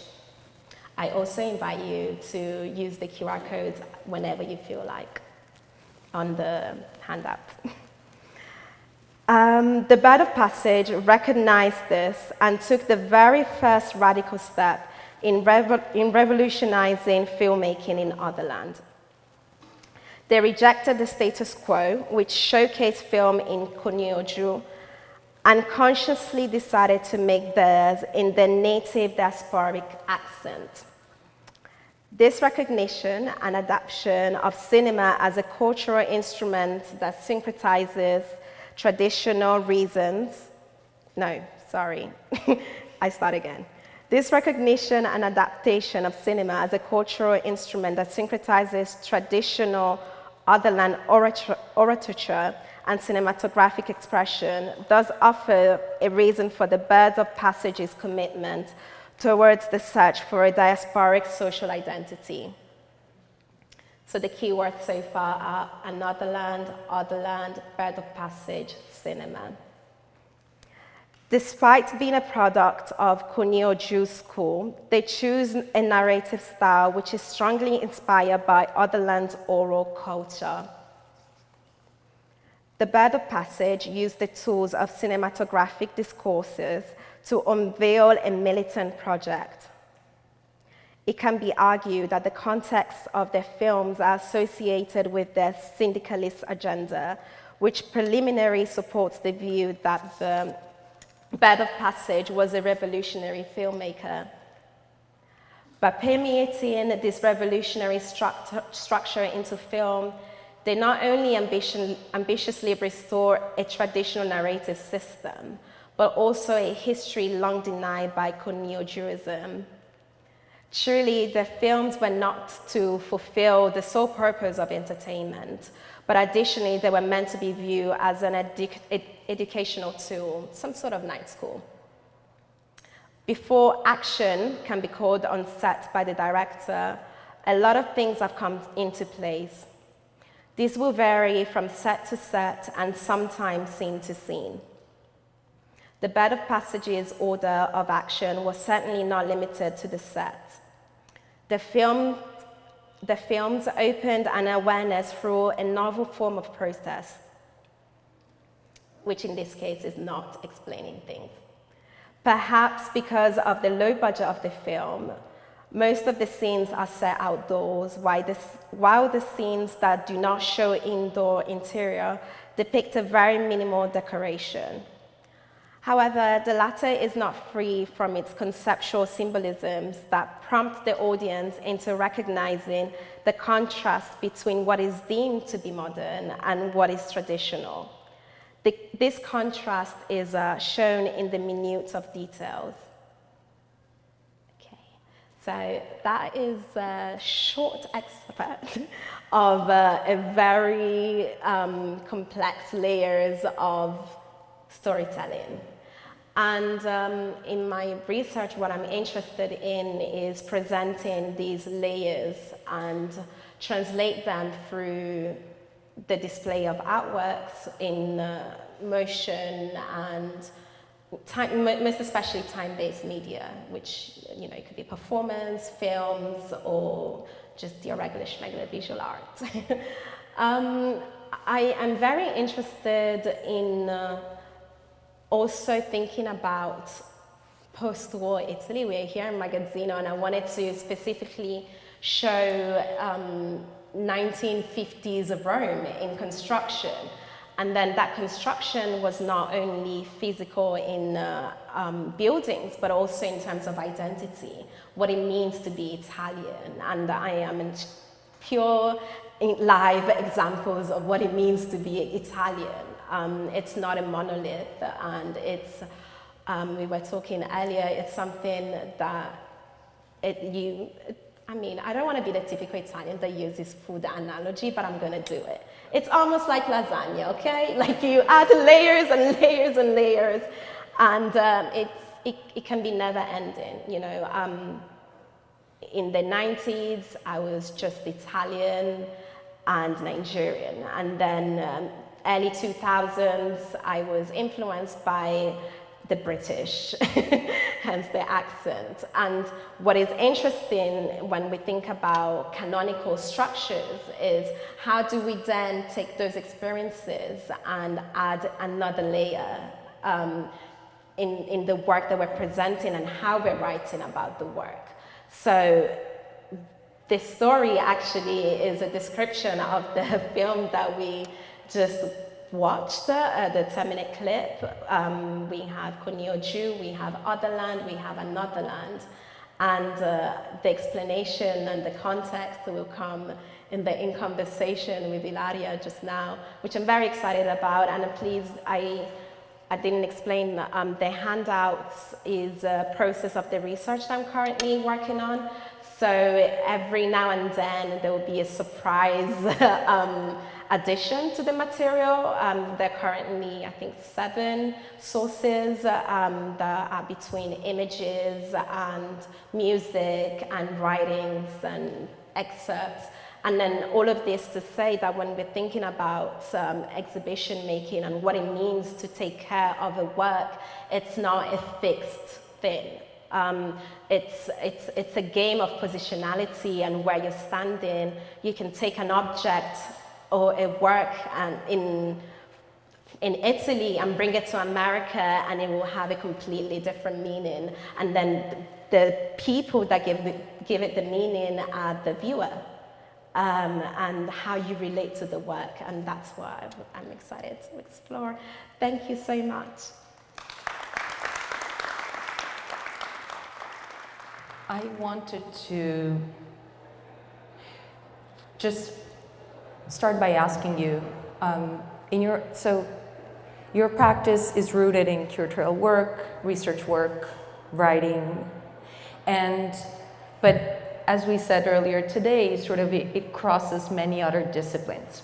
So to start putting certain things around, like reconfiguring the puzzle, the pieces that you gave us of the puzzle, I wanted to start by asking you somehow, if you could tell us a little bit how you think of this relationship between diasporic existences, perhaps including your own, maybe not, but also sort of hopping and living in between different disciplines.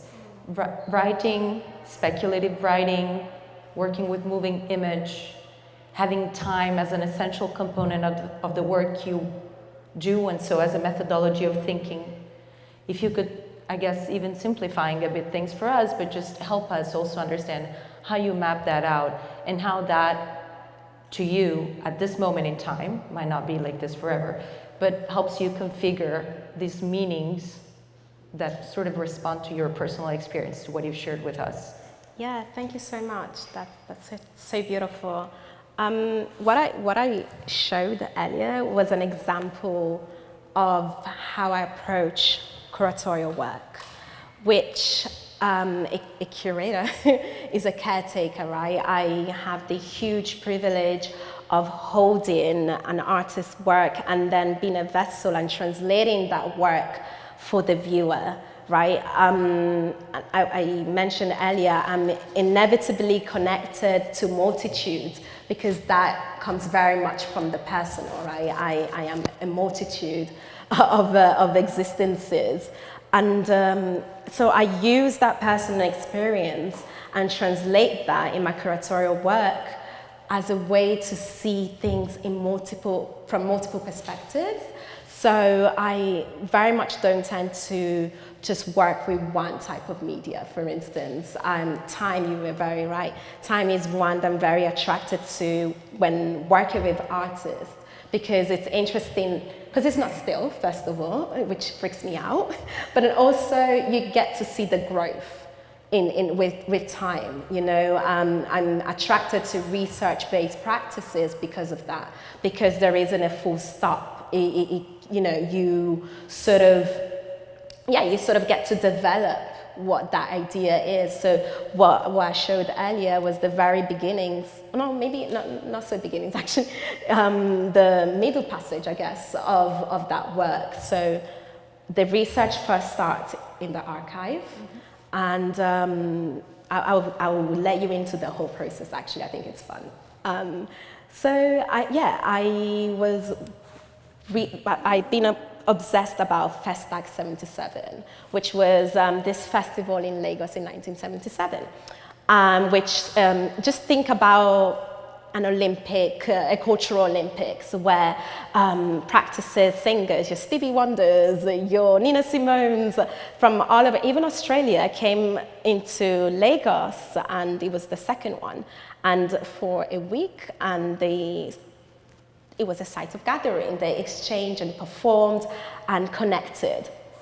And then Chimaranga published the research on Festac 77. I think it came out in 2019. Anyway, reading this amazing body of work, I noticed a poster. Secondo Congresso di Artisti e Scrittori Neri a Roma, 1959, poster made by Pablo Picasso. Like, whoa. You know, especially as a black body living in Italy, where you're like, oh, like migration, they only came in the 90s, 1959, okay. And then we know that also, it's before that, but that's another story. And then from there, I was like, oh, I'm interested. What was this Congress? What happened there? And then also, it's interesting, 1959, we know that this is, you know, we have La Dolce Vita, but then we also have an era, a decade of active construction in Italy. You know, it's post, you know, in terms of the infrastructure, and we have the economic boom as well. But then it's before many, many African countries gain independence, you know, also, minus Ghana, they always have to be first. What happened there was the initial question. What happened in 1959 in Rome, March 1959? And after that came Presence Africaine, where I realized, I discovered that, you know, your Frantz Fanon's, that's where he started the beginnings of the Wretched of the Earth. And then that's where most African, that we saw in the mundane, African thinkers and leaders actually went on to do what they did. So it's interesting how Italy was a site to meet for that. And of course, we have the great stories of conquerors as well. Rome is such a romantic place and such a special place. And then I went into Archivio Luce. I stalked Archivio Luce to try and find, it must have been documented through, you know, this huge delegate. You know, there were over 50 people from all over the diaspora. There's no way in the everyday, you know, le tue tabaccherie, al bar, there's no way that this presence was not recorded. And then, of course, I found the Cronaca. And then the last image, you saw the man that was pulling Vieira with the camera. And I was like, I want to know what he filmed, because then what you saw is not the gaze of the telecronica, which is the news, but the gaze of an actual artist, the black artist there present. And how does that transcend to 2023? And then what I was really interested in is also, yes, this happened, but then also you have other productions of knowledges. Then you have L'Eclisse, where they depicted their ideology of what an African is, which was the dancing, right? That happened exactly at the same time. And then we think about the power of image making, and then, which is the reason why I invite the parallel, I invite multiple perspective, which does not mean dismantling whatever your idea of what is, but it's just an exercise in an addition, another layer. So you can see, well, it can be seen from another, you know, side, and that's the methodology that I sort of try to work with. And in my process, in my research process, I find comfort in the motion, in films. So that was a weaving of everything that I just said, but there is, it's a process. And I think the process is beautiful also because that is just a tiny percentage of what then will become an exhibition. That was an open invitation into, next year. You will see what that will become eventually, or 2 years if the funding doesn't come. But I hope that. Yes, and I think it's interesting because thinking about this gathering of authors and artists in Rome, which also follows one that took place in Paris, also, it was a very interesting moment, but also I think speaks to the double movement that Dawit was discussing earlier today, right? The fact that there are these forms of knowledge that move around and back and forth, and what the implications of that somewhat is. But I was interested, I want to somehow go back briefly to the chronology, because the other thing that I felt it was very interesting and complementary to the conversation from this morning is precisely that you focus on a moment, which is this moment in which supposedly, according to the established narrative, Italy becomes a modern country, right? It's when the country, as you said, goes through the economic boom and whatnot, and so what sits in between the two chronologies that you were discussing this morning, right? Sort of an earlier sort of World War II, or even prior to that, and then sort of jumping to the more contemporary implications of that earlier history, right?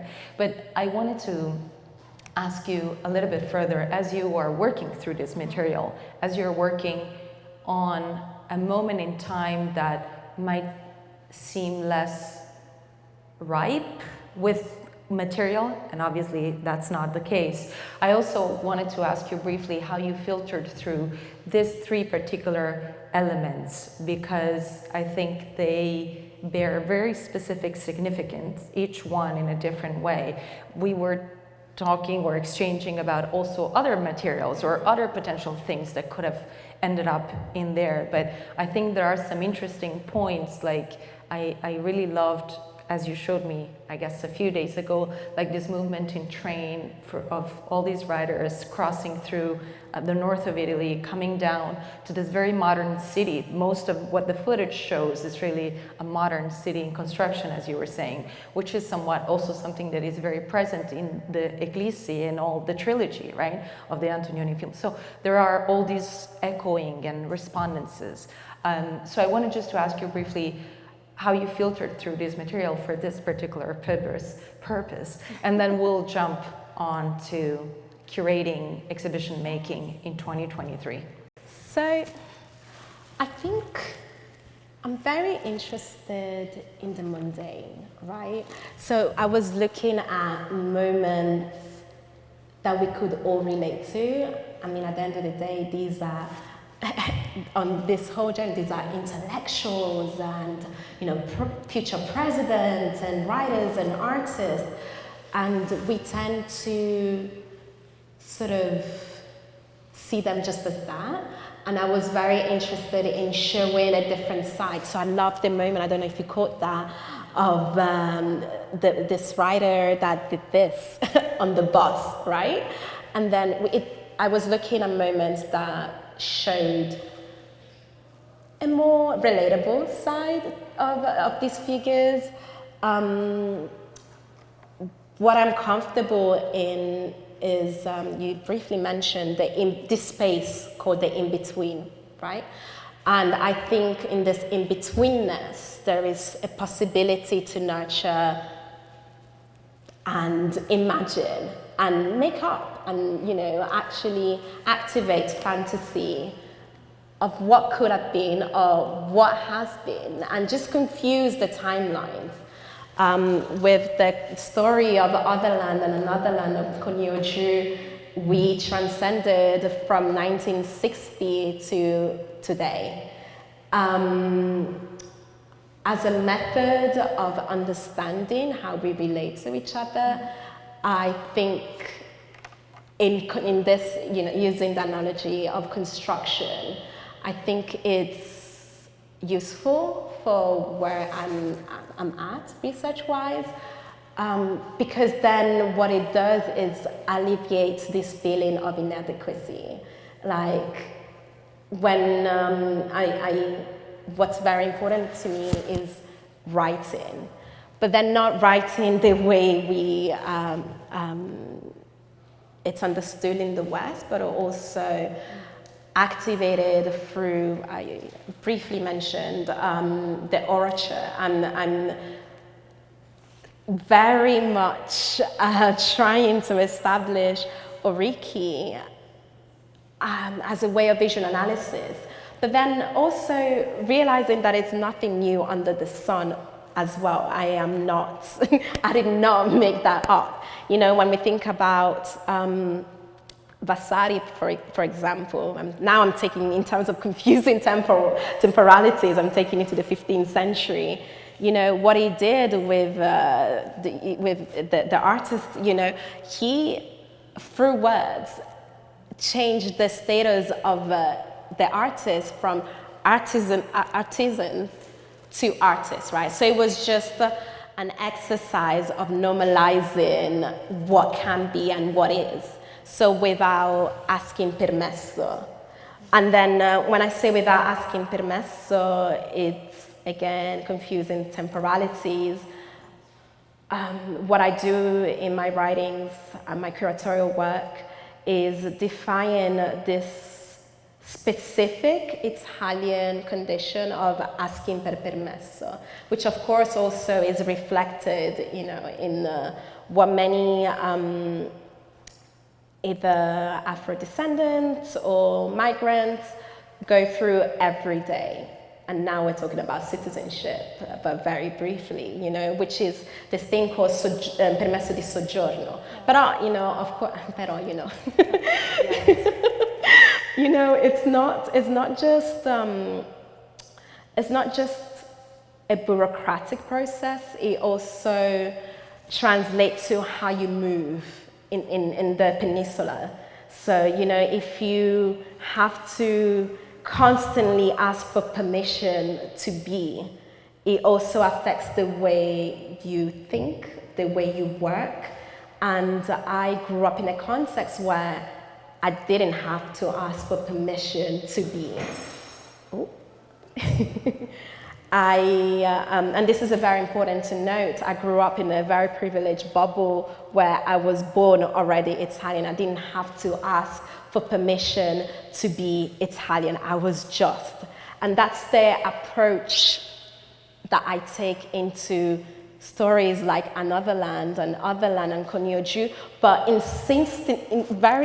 being insistent on saying that this is a valid way to, you know, it's a very valid method to analyzing and presenting work, and which in this context maybe it's more confusing because when we're not in a space where I curated the work, but more of that later. Yes, I want to jump precisely to curating because I think it's a complementary part of everything that we've been looking at also earlier today. I really like this notion of permission and asking for permission, and I guess most of you are familiar with what Mistura is talking about when thinking about permesso di soggiorno, basically the paperwork that allows you to live and work in Italy. And when you're talking about citizenship, this is a big open question in the context of Italy, for which if you were born on Italian soil from non-Italian citizens, you are not considered an Italian citizen. And you have a very little window of time when you turn 18 in order to apply for citizenship. It is a very troubling and ongoing political battle that is often instrumentalized. We were talking with Teresa earlier today while coming here. So it is a very complex and layered conversation. But what I wanted to jump to, precisely moving across these temporalities, so looking at the 60s as a pivotal moment in which certain constructions of identity and discourse are developed at the same time as other places are gaining independence and developing sort of a Pan-Africanist, like empowering, conversation. But I was interested in asking you about your curatorial work today with young, emerging, established, mid-career, I'm not sure, like what a spectrum of artists, the point their work or their thinking or their research in those same directions. I'm interested in two things. One, how you work with them. How do you approach the research and the process, giving all these layers of complexity? But also how you think or work with them through this conflated time. Because again, here we're talking about memory and the present, but the 60s, how they reverberate to this date and all these other things. So basically, I'm interested in how you work with them, but also how you have to look back at those decades or those elements in order to reconstruct otherwise a ground on which you can build your curatorial work. Does it make sense? Wow, that was beautiful. But also very Sankophonian of you. Which loosely translates to how do we look back and take what from the past but keeping our feet to the future, right? I mean, there is so much artistic practice that is being produced as a result of that, as a result of these birds of passage and these diasporic expressions. I start by by thinking about the exhibition space rather as a white cube, but as a space. So like the first step is the space in which the work will be exhibited is a site of gathering. It's always, that's the basic recipe. And then with artists, it's, every artist I've worked with has been an ongoing series of conversations and coffees and thinking, right? It's a durational practice where we don't just, oh, this is a cool artist, and then I'm just going to show your work. No, there needs to be a layer of familiarity and not imposing, which is, again, sort of even going against the grain of, you know, the curator that knows it all. I don't. I am in a constant process of learning, and that's what I'd like to sort of translate as well in the work that is shown, where there isn't a definite answer. I like to create possibilities where we can construct and have different parts, different atti in the work. I'm thinking of the work of AGJ, for instance, which you can find in the QR code, who works with archives. And it's a beautiful example, actually, of what we're talking about today. She is Senegalese Italian artist who studied in Switzerland, is currently in Dakar. Actually, she's currently in Berlin showing work. She just published a book. And specifically, I think what is relevant to the lecture today is the series of work called Untitled Black, where she sort of translated, she did a one-year research at the archives in Senegal, in Dakar, and then sort of printed these images that she found on textile, so sort of using this idea of the haptic and sort of, you know, the texture. And then also another layer, intersecting it with thinking about architecture, thinking about building, thinking about construction. So then what you have is this installation of a building, but that is informed by the image. And it also reminds you of, come si dice quando le stampanti per i giornali? Oh. English left. The printer that is used to print newspapers. But we have the, we know what we're talking about. So it sort of reminds you of that. So you have this, I mean, it varies. It's a series of work, but you know, you have this fabric that sort of is reminiscent of this motion of when you're printing newspaper, but it's fabric and it's these photographs that she found in the archive. So again, it's the rethinking of how the image can be constructed to propose a different meaning. And it's called Untitled Black. But then it's from a series of cultures lost and found, and sort of this game of memory and reconstructing, which, you know, it's rooted in what every child of the diaspora can resonate with, where you're not quite this and not quite that. So where you're found in the in-between, a space in the void, which, if unfamiliar, can be scary because you feel, well, where do I belong?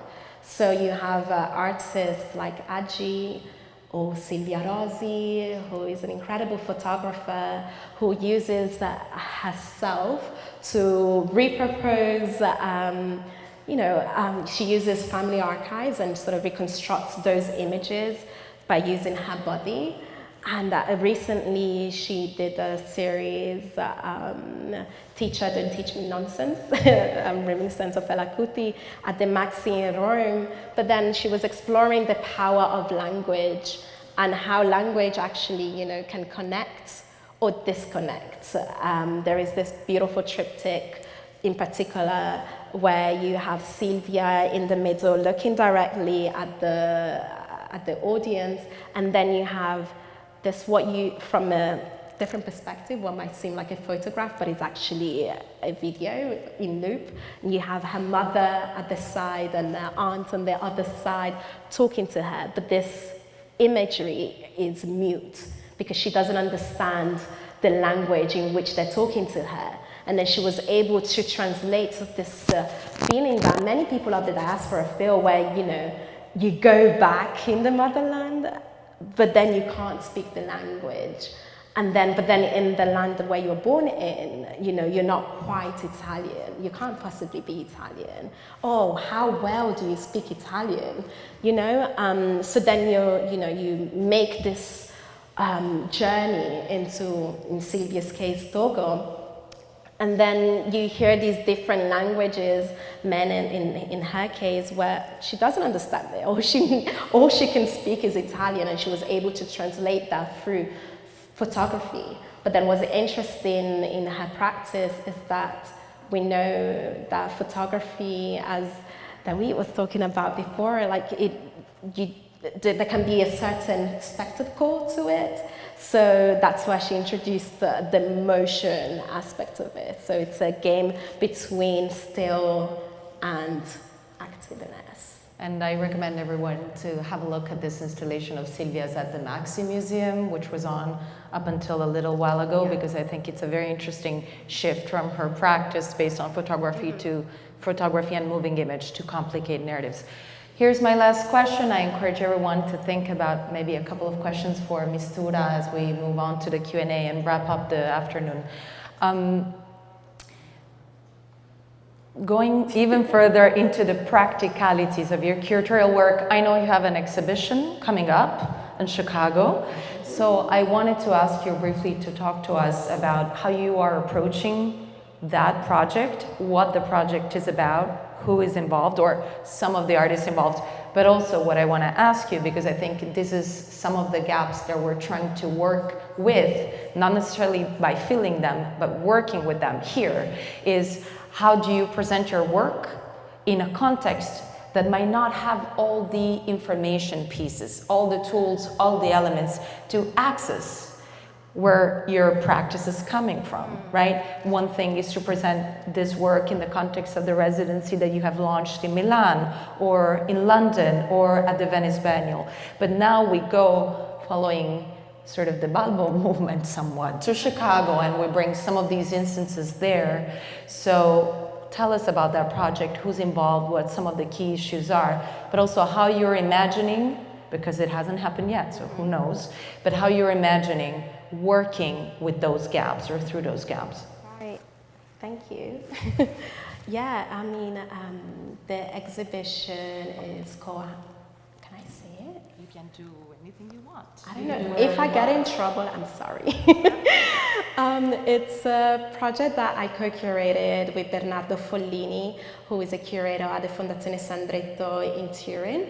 So it's a collaborative effort that it was a beautiful partnership actually because, again, as I briefly mentioned, I didn't go, but the way I approach curatorial work is with extreme care and responsibility. I like to hold the work of the artist almost like as if you're holding an egg, you know, because there is so much effort that goes into it, and I think when you're working with artists, that care needs to be emphasized. So the collaboration between Bernardo and I has been based on mutual respect and trust, especially where we get to create something and coexist, and you know there is different methodologies as well. And it's a group show of 8 Italian artists that are tied to Italy, whether through biography or relation of some kind. In Chicago, at the Chicago Cultural Center.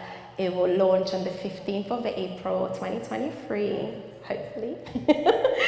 And it's, you actually, Teresa, you said one of the words in the title. It sort of looks at amnesia and appearance, this game between amnesia and appearance in the history of Italian coloniality. But then it's not just about that. It's about how it sort of transcends through the practice of these 8 artists, and we're presenting works between 2019 and 2022. And also, what was one of the questions that you asked? I guess the question is if you could tell us about a little bit of some of the practices that are involved, or how you're working through, because one thing is to use this perspective, writing-based research. One thing is curatorial research, but then another thing, of course connected, is how that curatorial research comes to life and to fruition in an exhibition space or whatever space. Question number 1. And 2, how do you also work through this question of Chicago being a context that is somewhat not connected to some of these concerns? Right, so actually I'll start with the last one because it's the most real to my experience right now. Of course, we're talking about, it links perfectly actually. We've been talking a lot about the construction of identity, and then I think location is so vital to this discussion as well. Because both Bernardo and I used to work in a European context, specifically Italy, or in my case, England. But what we also been caring for is the identity of the Italian Americans, and then what information they had access to in order to construct this Italian American identity. Right, so Dawit, you were talking about this monument that is still present in Chicago, the Balbo Monument, to that in certain, I guess it's rooted in very much. It's viewed as a testament of excellence, of achievement, but then what we forget, especially coming from a very Italian perspective, is that actually it's funded by so much violence, by fascism, but then what we've been careful is not wanting to, I guess, dismantle one's identity by saying, well, this really shouldn't be here. You know, so how do we create a space where that can exist, where you can celebrate that excellence, but then also present how this thing is destructive. And then we've done that through this idea of amnesia and of appearance, which it's a game, I guess, between the two, because and it makes sense in apparenza, what appears, what disappears, what is remembered, what is forgotten. So that's what the exhibition is about. And it takes you on a journey, and the way parallel gazing has been translated into this exhibition is confusing and blurring those temporal lines. So you have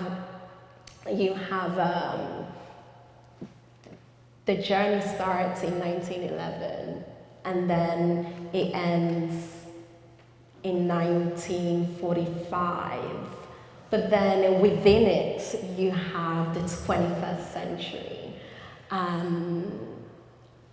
I don't know if I can say they're artists yet. We shouldn't. But so what you're saying is that you're sort of overlapping and once again conflating different temporalities spanning various decades through the work of the artists, but sort of looking back at some pivotal moments also in the formation of these identity questions somehow. And then this, for this exhibition, and I am so grateful to have Bernardo as a co-conspirator as a testing ground, because it's quite a big institutional space to experiment in, but I invite that because I think it's okay to experiment, but essentially what we did was, you know, there is these 3 rooms, and then we have the Chicago Cultural Center that again as a site has inspiration from Italian architecture, and then we have these huge windows, and how do we play with these windows with the work that is shown?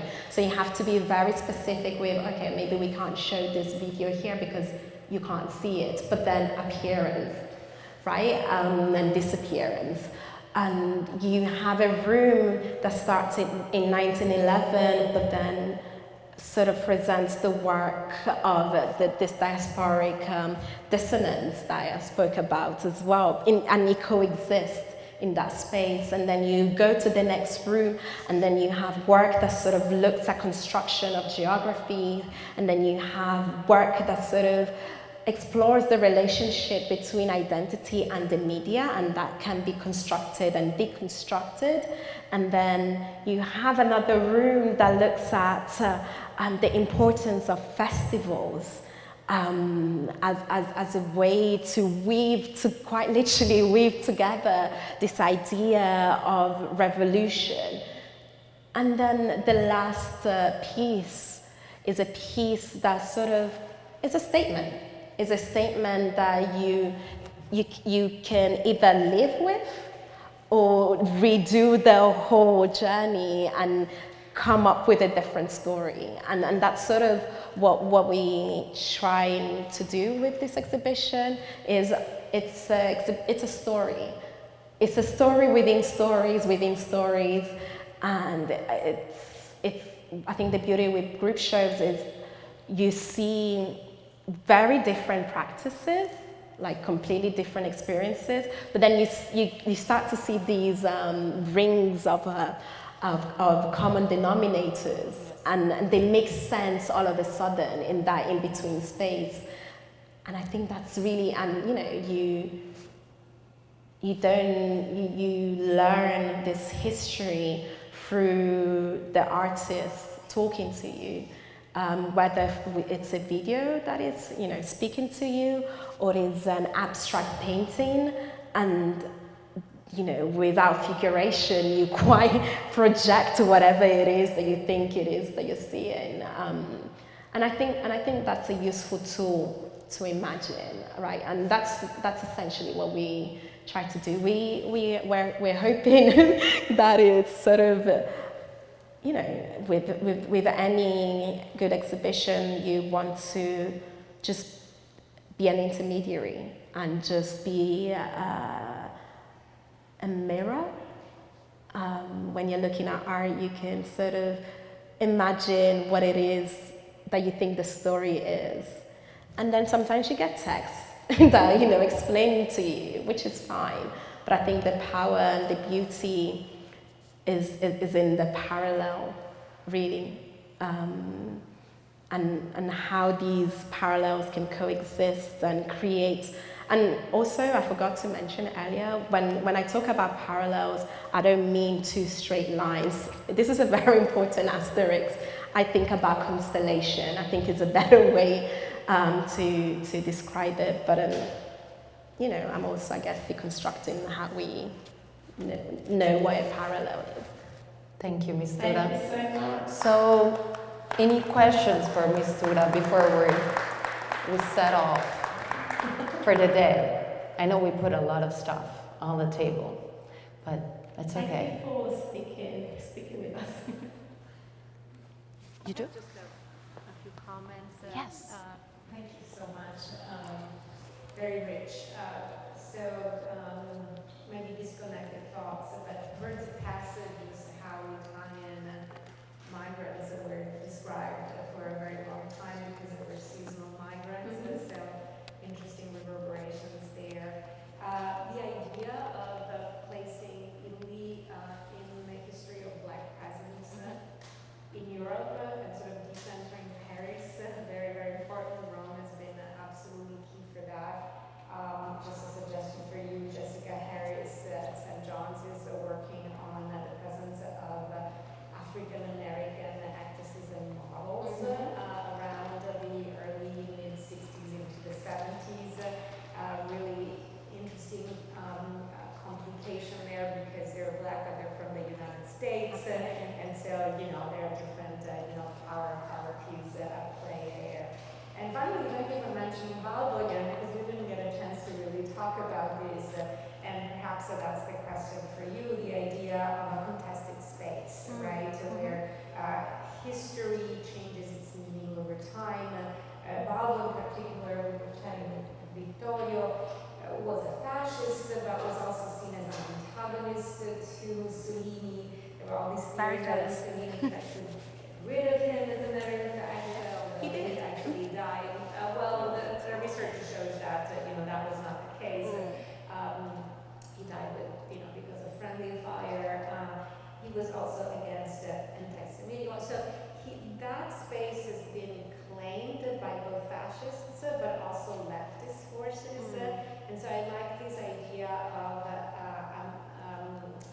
fighting amnesia to recuperate complicated histories, right? Where it's not an easy reading. And the question remains, how do you do that? And we know that this is a particularly hot topic, especially in the Italian American community now with the statues of Christopher Columbus. So that there isn't just Columbus. And so thank you to Dawit for bringing that up and also for you to echo that. Thank you so much, Teresa.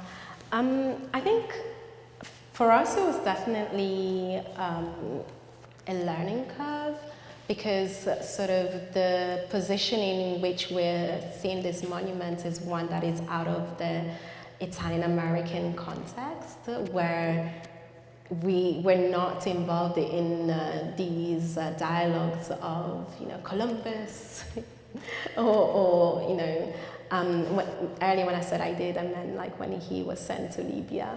But it's interesting to see because, of course, living in Italy, it's a different scenario to having some sort of Italian heritage, but in the American context, right?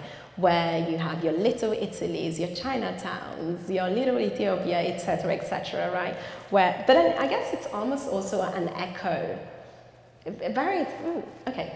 freestyling. But it's almost an echo as well in terms of when we think about what it means to be Italian, because very often you find Italians actually saying where they're from regionally rather than Italy as a country, because we must remember the concept of Italy is very young, so we're very regional. So I would proudly say that I'm Mantovana, full stop. I wouldn't say, oh yeah, I'm Italian, But then it's interesting to see that echo in the construction of Italian American identity, which is, it's this exercise of what is available to me in order to construct and solidify that this is my identity. So when you sort of come with an approach of this is bad,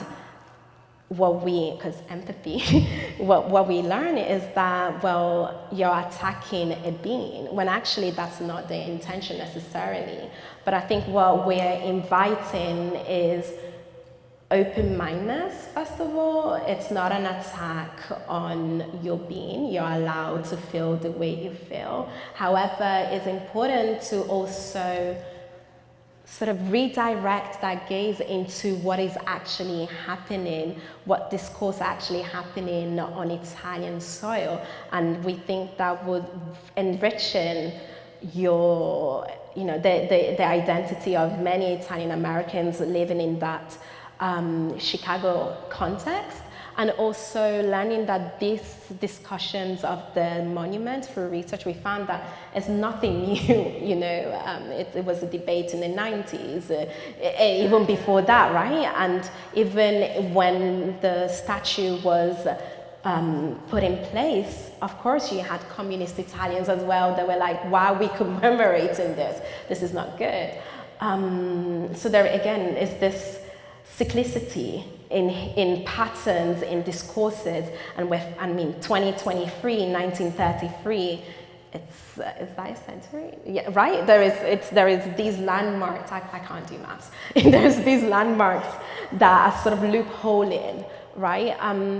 So I don't know if I answered that question, but I think what we're finding and what we're offering, especially coming from outside, coming into the American context, is this layer of what is actually happening in Italy.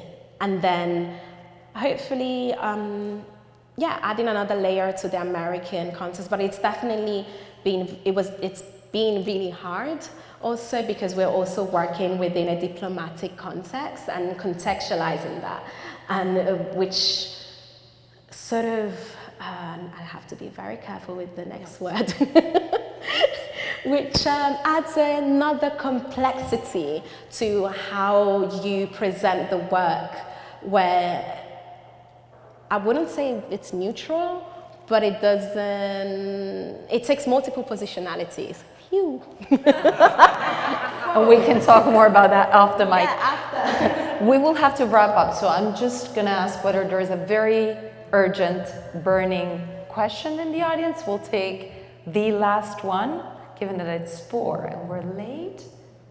But if not, thank you, Mistura. Thank you, Teresa. Thank you, Dawit and Magazzino.